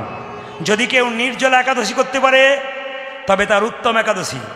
যদি কেউ ফলমূল খেয়ে একাদশী করতে পারে তার মধ্যম একাদশী। তো মায়েরা, যদি কেউ নির্জলা করতে পারেন তো ভালো। অনেকে প্রশ্ন করে, মায়েরা যে 4 দিন অসচ অবস্থায় থাকে, ওই অবস্থায় কি একাদশী করা যায়? উত্তর জেনে নিন, ওই অবস্থাতেই একাদশী করা যায়। কত বছর বয়স থেকে একাদশী করবেন? 8 থেকে 80 বছর পর্যন্ত একাদশী করা যায়। যে লোকগুলো আপনাদেরকে ভুল বোঝায়, শুধু বিধবাগুলো করে, ওদেরকে বলবেন কোথায় লেখা আছে আমায় দেখিয়ে দাও। শাস্ত্র বলছে, মহাপ্রভু বললেন 8 থেকে। অনেকের প্রশ্ন থাকে, আমি দুরারোগ্য ব্যাধিতে ভুগি, অনেক রোগ আমার, ওষুধ খেতে হয় বাবা, আমি কি একাদশী করতে পারবো, ওষুধ খেতে পারবো? জেনে নিন, একাদশী অবস্থায় আপনি ওষুধ খেতে পারবেন, আবার একাদশীও করতে পারবেন। খুব ভালো ভালো কথাগুলো জেনে নিন। বলছে বাড়িতে কেউ মারা গেলে অসচ অবস্থায় একাদশী করা যায়, একবারে 100% করা যায়। কেউ মারা গেছে সেই দিনও একাদশী করা যায়, শুধু বাড়িতে যদি সেদিন শ্রাদ্ধ পড়ে সেদিন একাদশী না করে পরের দিনে করা যায়। খুব ভালো ভালো দামি কথাগুলো জেনে নেবেন। আপনাদের আমার লোভ হচ্ছে, আমি ছাড়তে পারছি না, কিন্তু কি করবেন, আমার প্রতিদিন প্রোগ্রাম, সবাই তো অপেক্ষা করে থাকে। এই জন্য আপনাদের আমি সংক্ষেপে বলে দিলাম, একাদশী করবেন। এই আমি মালদা জেলায় এক জায়গায় একাদশীর দিনে পৌঁছে গেছি। বাবা, আজ আমাদের বাড়ির সব একাদশী, আপনিও করবেন? হ্যাঁ, করব। একাদশীর দিনে যত কম খাবেন তত, আমাকে দেখবেন খালি অনেকে প্রশ্ন করে, বাবা কি কি কি খাওয়া যায় বলুন, মানে ওইটা আগে প্রশ্ন করে, কি কি খেতে পাবো তাহলে করবো আর কি। মুসলিমদের দেখবেন 30 দিন রোজা রাখে, ভোর 4টে থেকে সন্ধ্যে 6টা পর্যন্ত ওনারা থুতু গেলেন না, আর আমাদের 15 দিন পর পর খেতে পাবেন। কি কষ্ট, করতে পারবো না। জেনে নিন মায়েরা, একাদশীর দিনে এইদিকে যে যত কম খাবে, মানে আপনি সপ্তাহে চাকরি করছেন, একদিন রেস্ট থাকে মেশিন কোম্পানিতে, কেন বলুন তো? যদি 15 দিন পর পর একবার মেশিন রেস্ট দেন, এই মেশিনটা কিন্তু ভালো থাকবে। তাহলে যদি কম খাবেন, একাদশীর দিনে কেমন খাবেন? 2 ভাগ খাবেন, 1 ভাগ জল খাবেন, 1 ভাগ ফাঁকা রাখবেন। কিন্তু আমি মালদাতে গিয়েছিলাম একাদশীর দিনে, 4 রকমের ফল 4 বাটি, 4 রকমের পায়েস, 2 গ্লাস দুধ, কত রকমের সবজি। আমাকে বলছে এমন কিছু করতে পারলাম না। বললাম এরকম হলে আমি কোনোদিন একাদশী ছাড়বো না, প্রতিদিনই করবো, হোক আর না হোক। মায়েরা, এত খাবার নয়। জেনে নিন, যে যে যে জল না খেয়ে নির্জলা করে ওটা উত্তম একাদশী, যে ফলমূল সবজি খায় ওটা মধ্যম একাদশী। আর আমাকে যেটা করিয়েছিল, উত্তমও নয়, মধ্যমও নয়, ধমাধম একাদশী। এই ধমাধম একাদশী কেউ করবেন না। যেটা বলুন, একাদশী মাতা কি, একাদশী মহারানী কি, একাদশী মহারানী কি। বিল্লমঙ্গল তো বৃন্দাবনে যাচ্ছে মায়েরা, সবিনী মুনি গুরুমন্ত্র দিল, বিল্লমঙ্গল বৃন্দাবনে যাচ্ছে। আপনারা কি করবেন? সংসারে থেকে ভগবানকে ভজনা করবেন, একটু তালি দিয়ে সবাই মিলে রামকৃষ্ণ লেখা গান, হাততালি দিয়ে। হাতে করো কাম আর মুখে বলো হরি, মানব জনম তোমার যাইবে গোতরি। তালি। হাতে করো কাম আর মুখে বলো হরি, মানব জনম তোমার যাইবে গোতরি। হাতে করো কাম আর মুখে বলো হরি, মানব জনম তোমার যাইবে গোতরি। যদি হাতে করো কাম আর মুখে বলো হরি, মানব জনম তোমার যাইবে গোতরি। আস্তে আস্তে আস্তে মায়েরা, কিছু মনে করবেন না, আস্তে, রিভাবটা কম। তত্ত্ব আপনাদের বুঝিয়ে দিই। দেখবেন আমাদের হিন্দুদের, আস্তে, আমাদের হিন্দুদের 3টে হাত, ডান হাত, বাঁ হাত, আর একটি আছে অজুহাত। দাদা বাসন্তীতে কমিটি বলছে, দাদা বাসন্তীতে কীর্তন হলো গেলেন না? আমাদের তো রবিবার বাজার বন্ধ, রবিবার আমারও চাকরি থাকে, ছুটি থাকে, রবিবার হলে যেতাম, তাছাড়া যেতে পারি না, খুব চাপে থাকি। রবিবার দিন হলে নিশ্চয়ই নাম শুনতে যেতে পেতাম। আচ্ছা বলুন তো, ওই ব্যক্তি যদি বুধবার দিন বিপদে পড়ে নি ভগবানকে ডাকে, হে ঠাকুর দেখা দাও দেখা দাও, ভগবান যদি বলে তোর তো রবিবার বটে, বুধবার নয়, আমি রবিবার, বলুন কি? না না, বিচার করবেন আপনি কথাগুলো। আমাদের খালি অজুহাত, আবার দেখবেন কিছু মনে করবেন না, এই যে তাকাবেন। আমি অনেক জায়গায় গান করতে গেছি, কমিটি বলে, দাদা এই দেখুন প্রদীপবাবু গাড়িতে যাচ্ছে, কাল গান হলো, এলেন না? আর বলবেন না, সংসার করেছি, আমার আর কীর্তন শোনা। ও ডাহা মিথ্যে কথা বলছি, একবার 100% মিথ্যে কথা। আবার অনেকে বলে কি সুন্দর সুর করে বলে জানেন, আমার মতো হতভাগাকে কি ভগবান ডাকে গো কি। আর যখন থলে নিয়ে বাজার যাই তখন তো বলে না, আমার মতো হতভাগে বাজার ডাকে গো। আবার কত লজ্জার ব্যাপার দেখবেন, কিছু মনে করবেন না, দোকান করেছে আপনাদের দিকে নয়, আমাদের দিকে দোকান আছে, মুরগির মাংসের দোকান, ওপরে লেখা আছে শ্রীকৃষ্ণ ব্রয়লার সেন্টার, কাটা 230 আর গোটা 110। না না, আমাদের লজ্জাটা কোন জায়গায় গেছে? আমরা কত অধঃপতনে, বিচার করবেন আমার কথাগুলো, কত অধঃপতনের জায়গায় গেছি।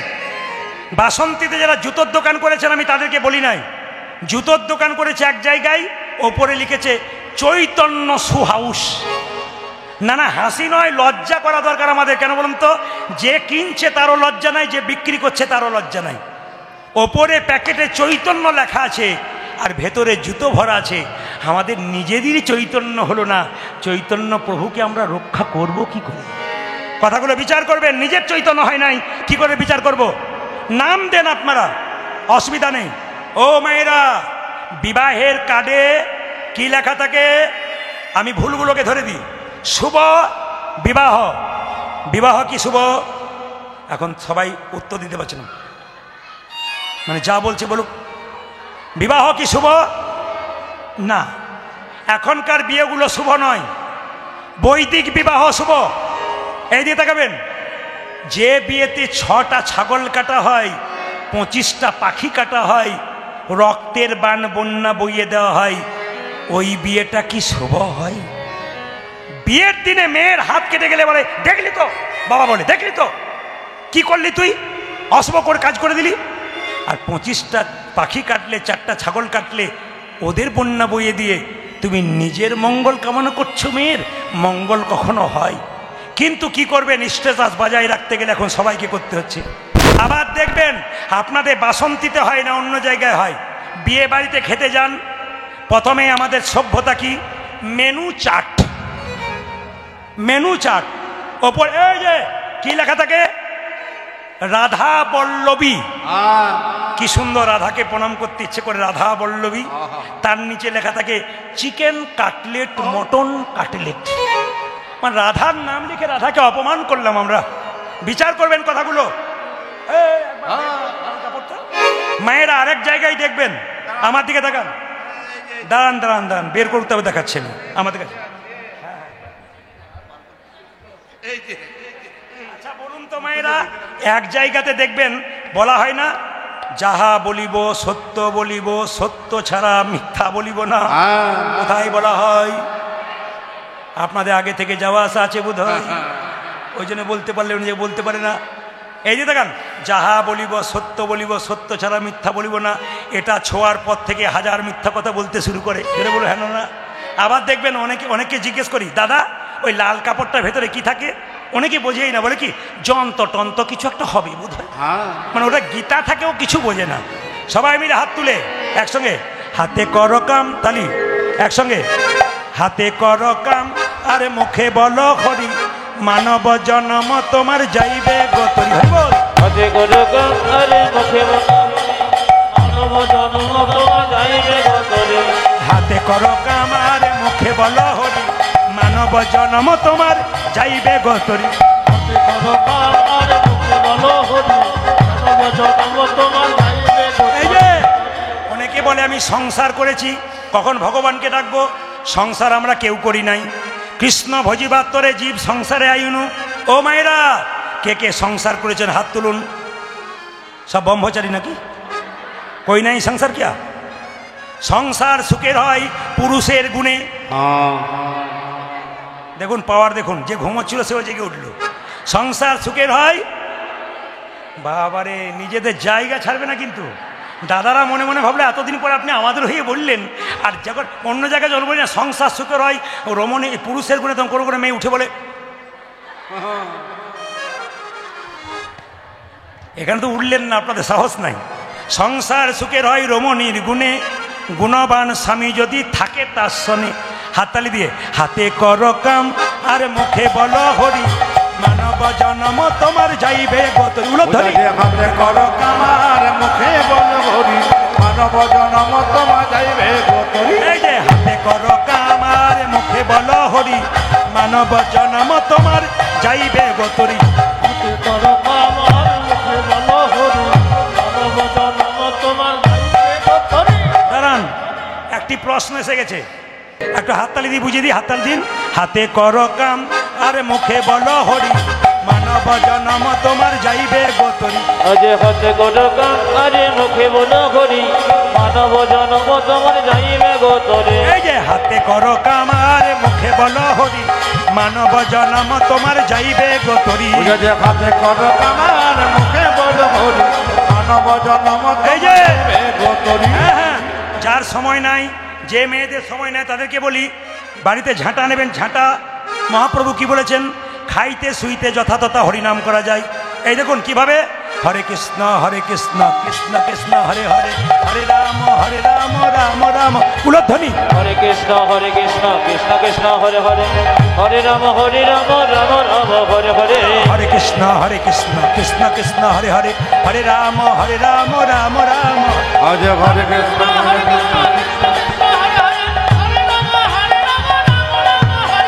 হাতে কর কামার মুখে বলো হরি, মানব জন্ম তোমার যাইবে গতরি। হাতে কর কাম আর মুখে বলো হরি, মানব জন্ম তোমার যাইবে গতরি। এইদিকে এইদিকে আপনারা এত সুন্দর বসে আছেন, আপনাদের বলে দিই, জেনে বলুন রাধা রানী কি। বিল্লমঙ্গল বৃন্দাবনে পথে যাচ্ছে, সুন্দরী একটা রমণীকে দেখতে পেল, তার নাম কি? অহল্যা। তার বাড়িতে গিয়ে দরজায় বলল, ভিক্ষাং দেহি মাতো।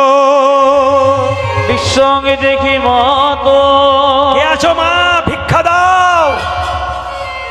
অহল্যা বেরিয়ে এলো, কি চাও? সেবা। বাহ, বাড়িতে অতিথি, জোরে বলুন অতিথি কি, জোরে বলুন বাবারা, বলুন অতিথি কি, আর একটু জোরে বলুন সবাই শুনুক, অতিথি কি? দেখবেন কথাটা ভেঙে দেবো। অতিথি নারায়ণ। আপনার বাড়িতে অতিথি এলো, বাজার থেকে 2 কেজি কিনে নিয়ে এলেন, উনি নারায়ণ না অসুর? জোরে বলুন। এখনকার অতিথি আছে? হ্যাঁ, অতিথি কারা? বৈষ্ণব ব্রাহ্মণ যারা শুদ্ধ আচার পালন করে, তারা যদি আপনার বাড়িতে যায় তারা অতিথি নারায়ণ। সেই সময় ব্রাহ্মণ বিল্লমঙ্গল গিয়ে বলল, ভিক্ষা দাও মা, তোমার বাড়িতে সেবা করব।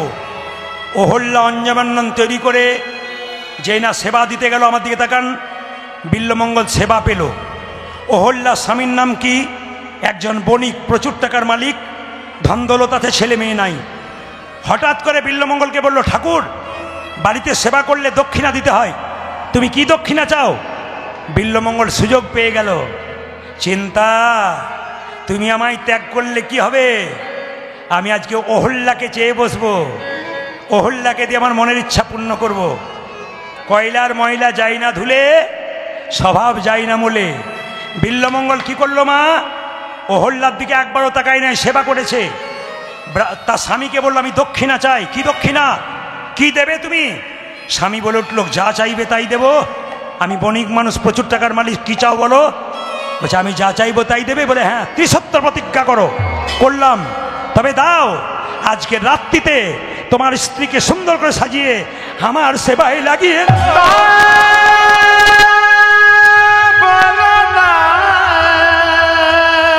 ব্রাহ্মণ। তুমি এমন করে আমায় বলো না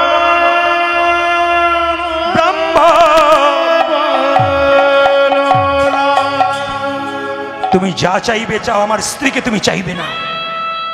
মায়েরা, সঙ্গে সঙ্গে ব্রাহ্মণ বিল্লমঙ্গল বলে উঠল, আমি ব্রাহ্মণ জাতিতে বৈষ্ণব বটে, আমি তোমাকে অভিশাপ দিলাম, যদি না দাও তোমার স্মৃতি সিঁদুর, হাতের শাখা সব শেষ হয়ে যাবে, তুমি মারা যাবে।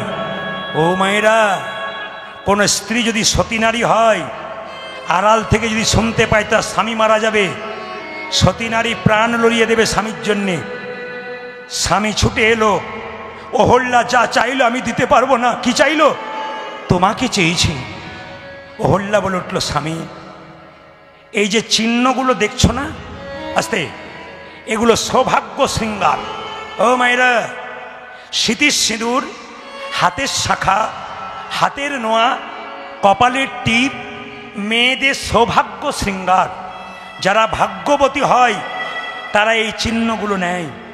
সংসারে কিছু নতুন আধুনিক প্রযুক্তিবিদ্যায় পড়াশুনো করে আমাদের হিন্দু সমাজে কিছু মেয়ে আছে যারা এগুলো ভুলতে বসেছে। ছি, তাদের লজ্জা করা উচিত। এত দূর পড়াশুনো করে সনাতন ধর্মটাকে নষ্ট করছো তুমি। কি তোমার পড়াশোনার দাম?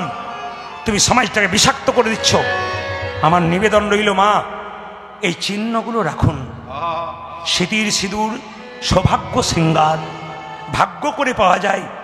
হাতের শাখা, দেখবেন যে স্ত্রীর স্বামী মারা যায়, কম বয়সে মারা গেলে তাকে দেখবেন অনেক বয়স লেগে যায়। কেন? স্মৃতিতে সিঁদুর নেই, হাতের শাখা নাই। 70 বছরের মহিলা, তার হাতের শাখা থাকলে, স্মৃতি থাকলে দেখবেন জল জল করে। কেন? স্মৃতির সিঁদুর, হাতের শাখার একটা দাম আলাদা। সবাই লক্ষ্য করবেন মায়েরা। সঙ্গে সঙ্গে তার স্ত্রী বলে উঠল, স্বামী তুমি যদি অনুমতি দাও আমি ব্রাহ্মণের সেবায় লাগবো। স্বামী বলল, যাবে? হ্যাঁ, আমি তোমার প্রাণ রক্ষা করার জন্য সব করতে পারি, এসো তোমাকে সাজিয়ে দিই। ও মায়েরা, স্বামী হয়ে স্ত্রীকে সাজাচ্ছে।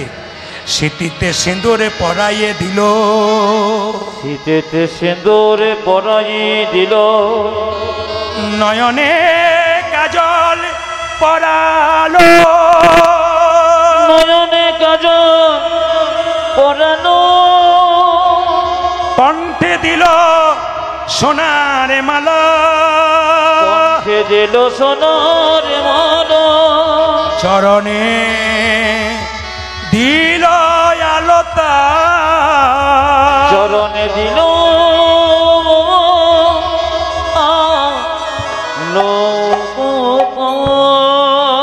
বিল্লমঙ্গল বসে আছে। বলুন তো মায়েরা, এরকম অবস্থা যদি আপনার হয়, নিজে অনুভব না করলে কীর্তন শুনে মজা পাবেন না। আপনার স্বামীকে বাঁচানোর জন্য যদি কোনো নারীকে পরপুরুষের কাছে যেতে হয়, তার কি অবস্থা হয়? অহল্যা তাই অবস্থা হয়েছে। অহল্যা চুপচাপ গিয়ে লজ্জায় নত হয়ে যখন মাথায় কাপড় নিয়ে দাঁড়িয়ে আছে, বিল্লমঙ্গল তার দিকে তাকাচ্ছে না, মাথা নিচু করে বসে আছে। সবাই শুনবেন, আমার দিকে তাকাবেন। কেমন জায়গা দেখুন। অহল্যা বলে উঠল, ঠাকুর, ঠাকুর কি? আমি এসেছি, আমার দিকে তাকাও। হ্যাঁ দেখো, হ্যাঁ দেখো, আমার স্বামী আমাকে নিজের হাতে আরেকবার সিঁদুর পরিয়ে দিয়েছে। আমার হাতে সোনার বালা, আমার মালা, আমার কাজল, আমার মাথাতে কাপড়, আমার পায়ে নুপুর আমার স্বামী সাজিয়ে দিয়েছে। আমি তোমার সেবায় লাগবো। আমায় আমায় আমায় আমায় আমায় আমায় আমায় আমায় আমায় আমায় আমায় গ্রহণ করো। বিল্লমঙ্গল তাকাই নাই। অহল্যা কি করলো দেখুন মায়েরা। অহল্যা বলল, তাহলে আমি যাই। বিল্লমঙ্গল বলে উঠল, দাঁড়াও, দাঁড়াও বলে যেই না অহল্যা বিল্লমঙ্গলের দিকে তাকিয়েছে, আর বিল্লমঙ্গল অহল্যার দিকে তাকিয়েছে, অমনি চমকে গেছে। অহল্যা বলল, ঠাকুর তুমি এমন করে আমার দিকে পাগলের মতো তাকাচ্ছ কেন? দাদা ভাইরা লক্ষ্য করেছেন, কীর্তনের আসরটার দিকে লক্ষ্য করেছেন? আসর যেমন ছিল তেমন আছে, ফুলের মতো সেজে আছে আসর। আমার গুরুজি বললেন, কীর্তন কীর্তনের মতো করতে পারলে মানুষ উঠবে না, একভাবে কীর্তন শুনবে, শুধু দিতে দিতে হবে। কি সুন্দর অভিনয়ের ব্যাপারটা থাকে। আমি যখন ছোট ছিলাম, আমার গুরুজি বললেন, তুই কীর্তন শিখবি? বলে হ্যাঁ। যাত্রা নাটক করা অভ্যাস আছে, বললাম হ্যাঁ আছে। ক্লাস 4 থেকে আমার যাত্রা নাটক করা অভ্যাস। তাকান, ঠাকুর আমায় গ্রহণ করো, আমায় আমায়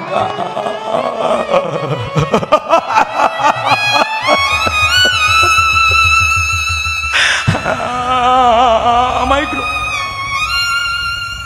বিল্লমঙ্গল বলল, তোমার মুখের দিকে তাকিয়ে আছি, প্রশ্ন করলে না? করলাম তো। তুমি আমার মুখের দিকে তাকাচ্ছ কেন? ছোটবেলায় আমার মা মারা গেছে তো, তোমার মুখটা দেখে আমার মরা মায়ের মুখটা মনে পড়ে।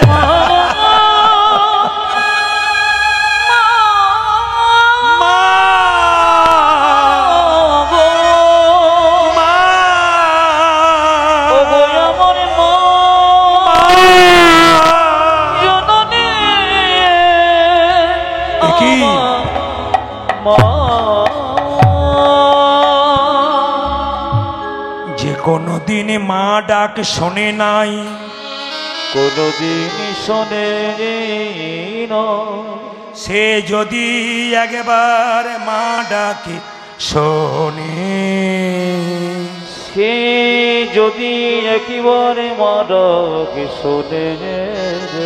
তুই আমায় মা বললি, বল তুই কি চাস? আমি মা হয়ে তোকে সব দিয়ে দেবো, বল তুই কি চাস? পৃথিবীতে মা সন্তানের কাছে কিছু বাকি রাখে না, বল তুই দেবে? মা দেবে? তবে দাও। বিল্লমঙ্গল বলল, দেবে মা? তবে দাও। তোমার মাথাতে দুটো সোনার কাঁটা ক্লিপ আছে, ওই দুটো আমায় দাও। কি করবি তুই? ওই দুটো আমি নেব, ওই দুটো নিয়ে জগতের মানুষকে শিক্ষা দেব। দাও, আমায় দাও। অহল্যা বুঝতে পারে নাই, যেই না বিল্লমঙ্গলকে কাঁটাটা দিয়েছে, ওই ক্লিপ ক্লিপ কাঁটা চোখে দিয়ে বিল্লমঙ্গল বলছে, ওরে নয়ন, তুই আমায় কৃষ্ণ ভজন থেকে বাধা দিলি।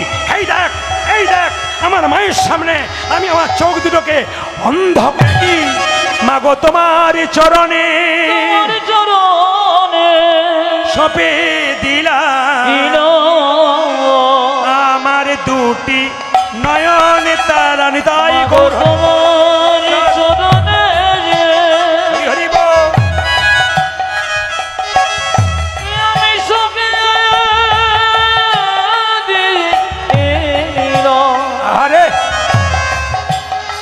আমার দুটি নয়ন তারা,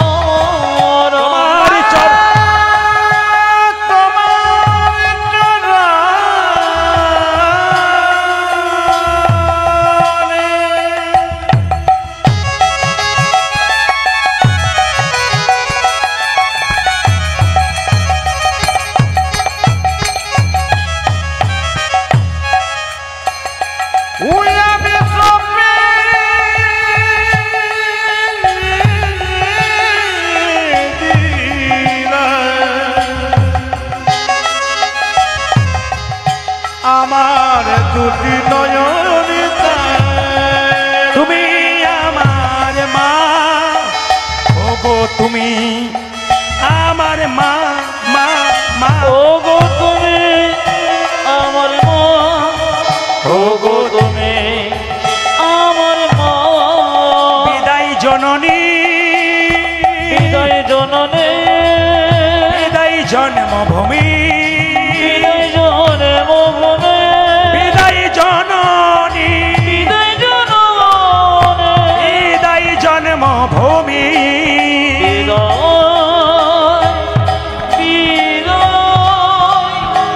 বিদায় জন্ম।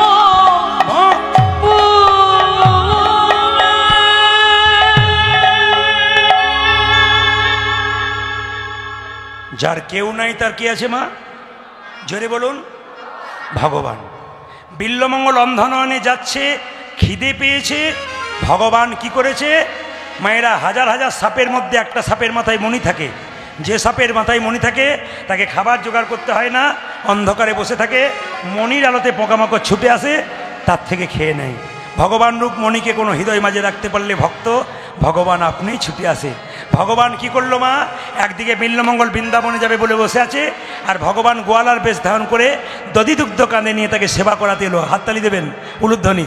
দধি দধি ভাণ্ড কাঁধে লইয়ে কাঁধে লইয়ে দধি ভাণ্ড কাঁধে লইয়ে আহা হাত তুলুন ওগো কাঁধে লইয়ে ওগো কাঁধে লইয়ে দধি ভাণ্ড। দধি ভাণ্ড চলে আমার প্রাণ কবি নাচিয়া নাচি ওগো কাঁধে লইয়ে দধি ভাণ্ড চলে আমারই প্রাণে গোবিন্দ নাচি যা নাচি যা ওঝা যে কাঁধে লয়ে দধি ভাণ্ড চলে যাবার প্রাণ গোবিন্দ নাচিয়া নাচিয়া এই যে ভালোদয় ভালোদয় ভালোদয় ভালোদয়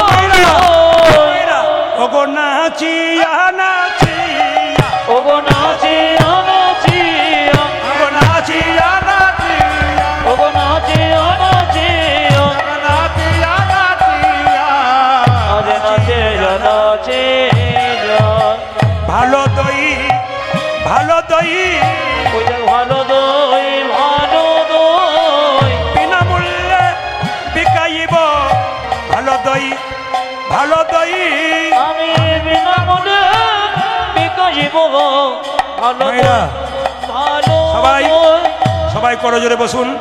ভগবান শ্রীকৃষ্ণ গোয়ালার বেশ ধারণ করে বিল্লমঙ্গলকে বৃন্দাবনে নিয়ে গেল। বিল্লমঙ্গল বলল, তুমি কে? আমি কৃষ্ণ, তোমায় দেখতে চাই, দেখবি? বলে হ্যাঁ। কৃষ্ণ নিজের হাতে বিল্লমঙ্গলের চোখে হাত দিল, বিল্লমঙ্গল কৃষ্ণ দেখতে পেল। বিল্লমঙ্গল বলল, তোমাকে তো দেখলাম, তোমার রাধাকে দেখবো। কৃষ্ণ বলল, আমার রাধাকে দেখতে গেলে তোর চিন্তাকে আনতে হবে, যে তোর আসল গুরু। চিন্তাকে ডাক দিল, চিন্তা ছুটে এলো বৃন্দাবনের পথে, বিল্লমঙ্গলের পাশে বসলো। একদিকে বিল্লমঙ্গল চিন্তামণি, একদিকে রাধাকৃষ্ণ। নদী পারে একই পতিতা নাম চিন্তামণি। হরি বল। আজ নজর পরে একই পতিতা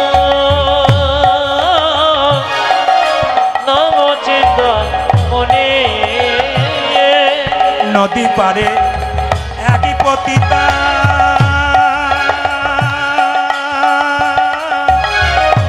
নাম চিন্তামণি।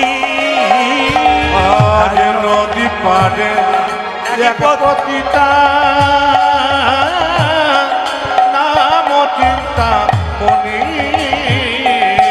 তাহাতে আসক্ত ব্রাহ্মণ দিবস রজনী।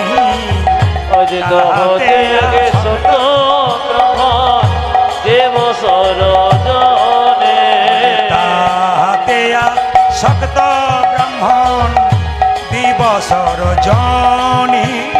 ওঝা যে তাহাতে এক শত ব্রহ্ম দিবস রজনে চিন্তামণি চিন্তামণি প্রাণীর চিন্তামণি গো। আমার চিন্তা মনে চিন্তা মনে প্রাণে চিন্তা মনে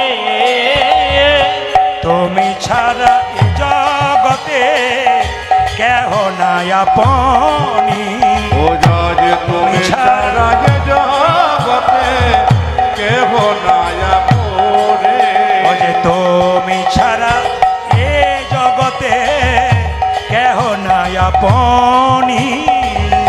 তুমি ছাড়া সারা যে জগতে কেহ নয় আপনি আমার প্রাণের চিন্তামণি, আমার প্রাণে চিন্তা মনে আমার প্রাণের চিন্তামণি। আমার প্রাণে চিন্তা এই যে তুমি চিন্তামণি প্রেমের রমণী। তুমি চিন্তা মনে প্রেমের রমণে তুমি চিন্তামণি প্রেমের রমণী। তুমি চিন্তা মনে প্রেমের দ্রবতী তুমি হও পিতৃ মাতৃ। তুমি চিন্তা মনে প্রেমের রমণে তুমি হ পিত্রে মামতে সন্ধ্যা যাজন তোমারি ভোজন। তোমারি ভোজন সন্ধ্যা যাজন তোমারি ভোজন।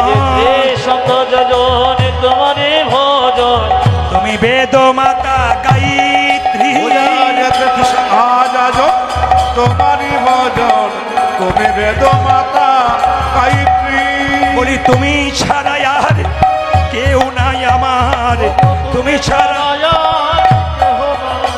ও যে তুমি ছাড়া আর কেউ নাই আমার, ওগো তুমি ছাড়া আর কেউ নাই ও যে তুমি আমার পিতৃ মাতৃ, তুমি ছাড়া আর কেউ নাই আমার, তুমি আমার পিতৃ মাতৃ বলো তুমি ছাড়া আর কেউ নাই, আমার পিতৃ ওগো তুমি ছাড়া আর কেউ নাই, আমার পিতৃ ওগো তুমি ছাড়া আর কেউ নাই, তুমি ছাড়া আর কেউ নাই আমার, তুমি বেদ মাতা গায়ত্রী। পারে কর হে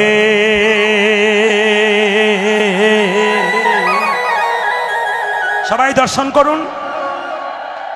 এই সোনাখালী আর বাসন্তীর মাঝে যে নদী, তার চাইতে বড় কৃষ্ণবেন্না নদী, পাগলের মতো জল উতল পাতল করছে। বিল্লমঙ্গল নিজের দেহটাকে নৌকা করে জলে ঝাঁপ দিল চিন্তার কাছে যাবার জন্য। পারে কর হে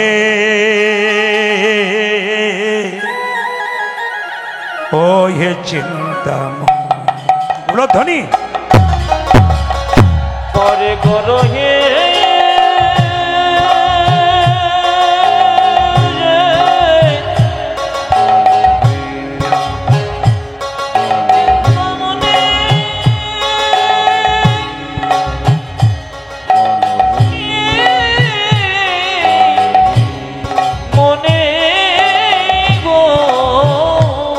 ধ্বনি দেবেন। বিল্লমঙ্গল পেরোচ্ছে নদী,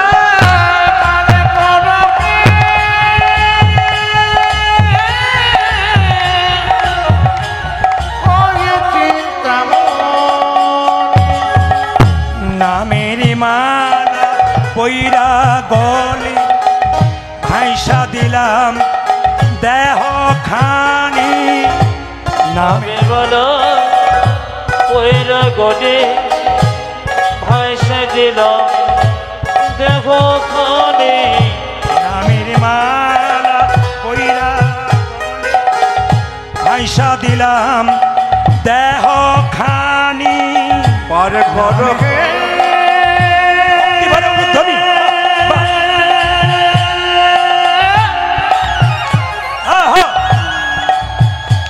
চিন্তামণি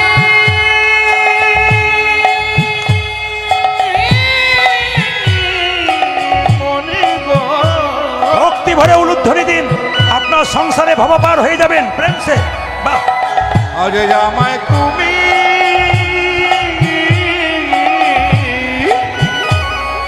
পারে করব,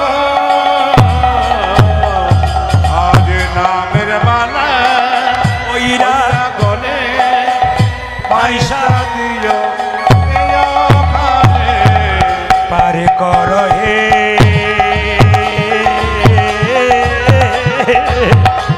ও হে চিন্তাময়।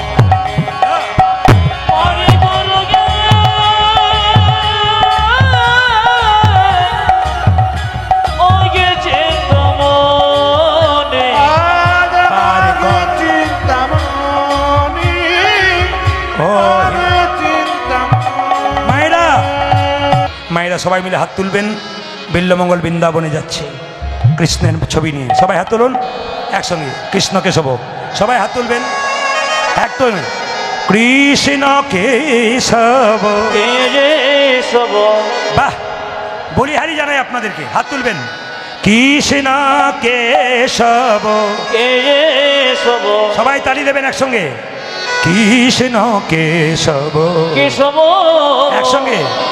সুধা মাখা এই নাম হরি, মধু মাখা এই নাম আলি আজ কৃষ্ণ কেশব কৃষ্ণ মাধব শোভম ভজে হরি মধুমগ আপনারা আপনারা আমার মন ভালো করে দিয়েছেন।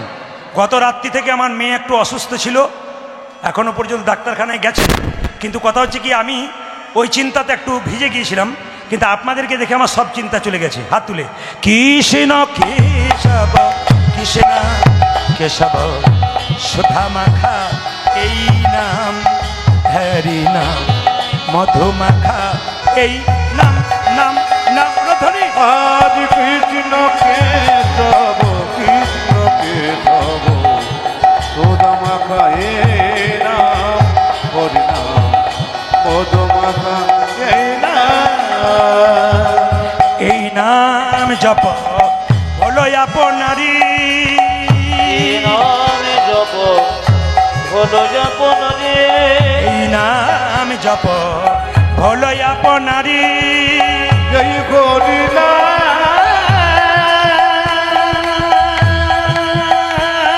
প্রেম সে হাত তুলুন তালি।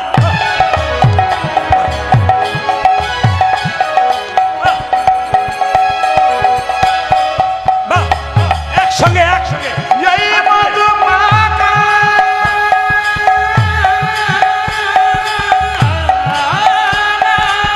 প্রেম সে হরি বল।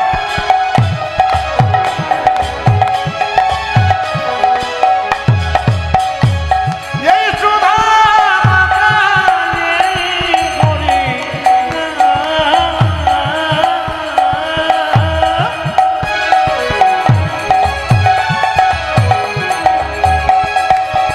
প্রেম সে এই নামে দেব করে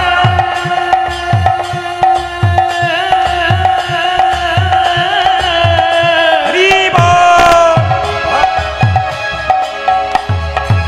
বলো বলো এ মধুর নাম উলধ্বনি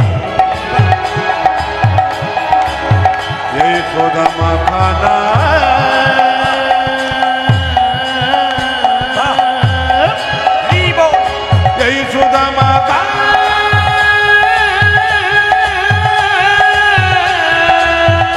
আহা, হরি নাম এই নাম জপ বলো আপনারে দূরে যাবে তৃষা প্রেম পারাবার এই নাম জপ বলো আপনারে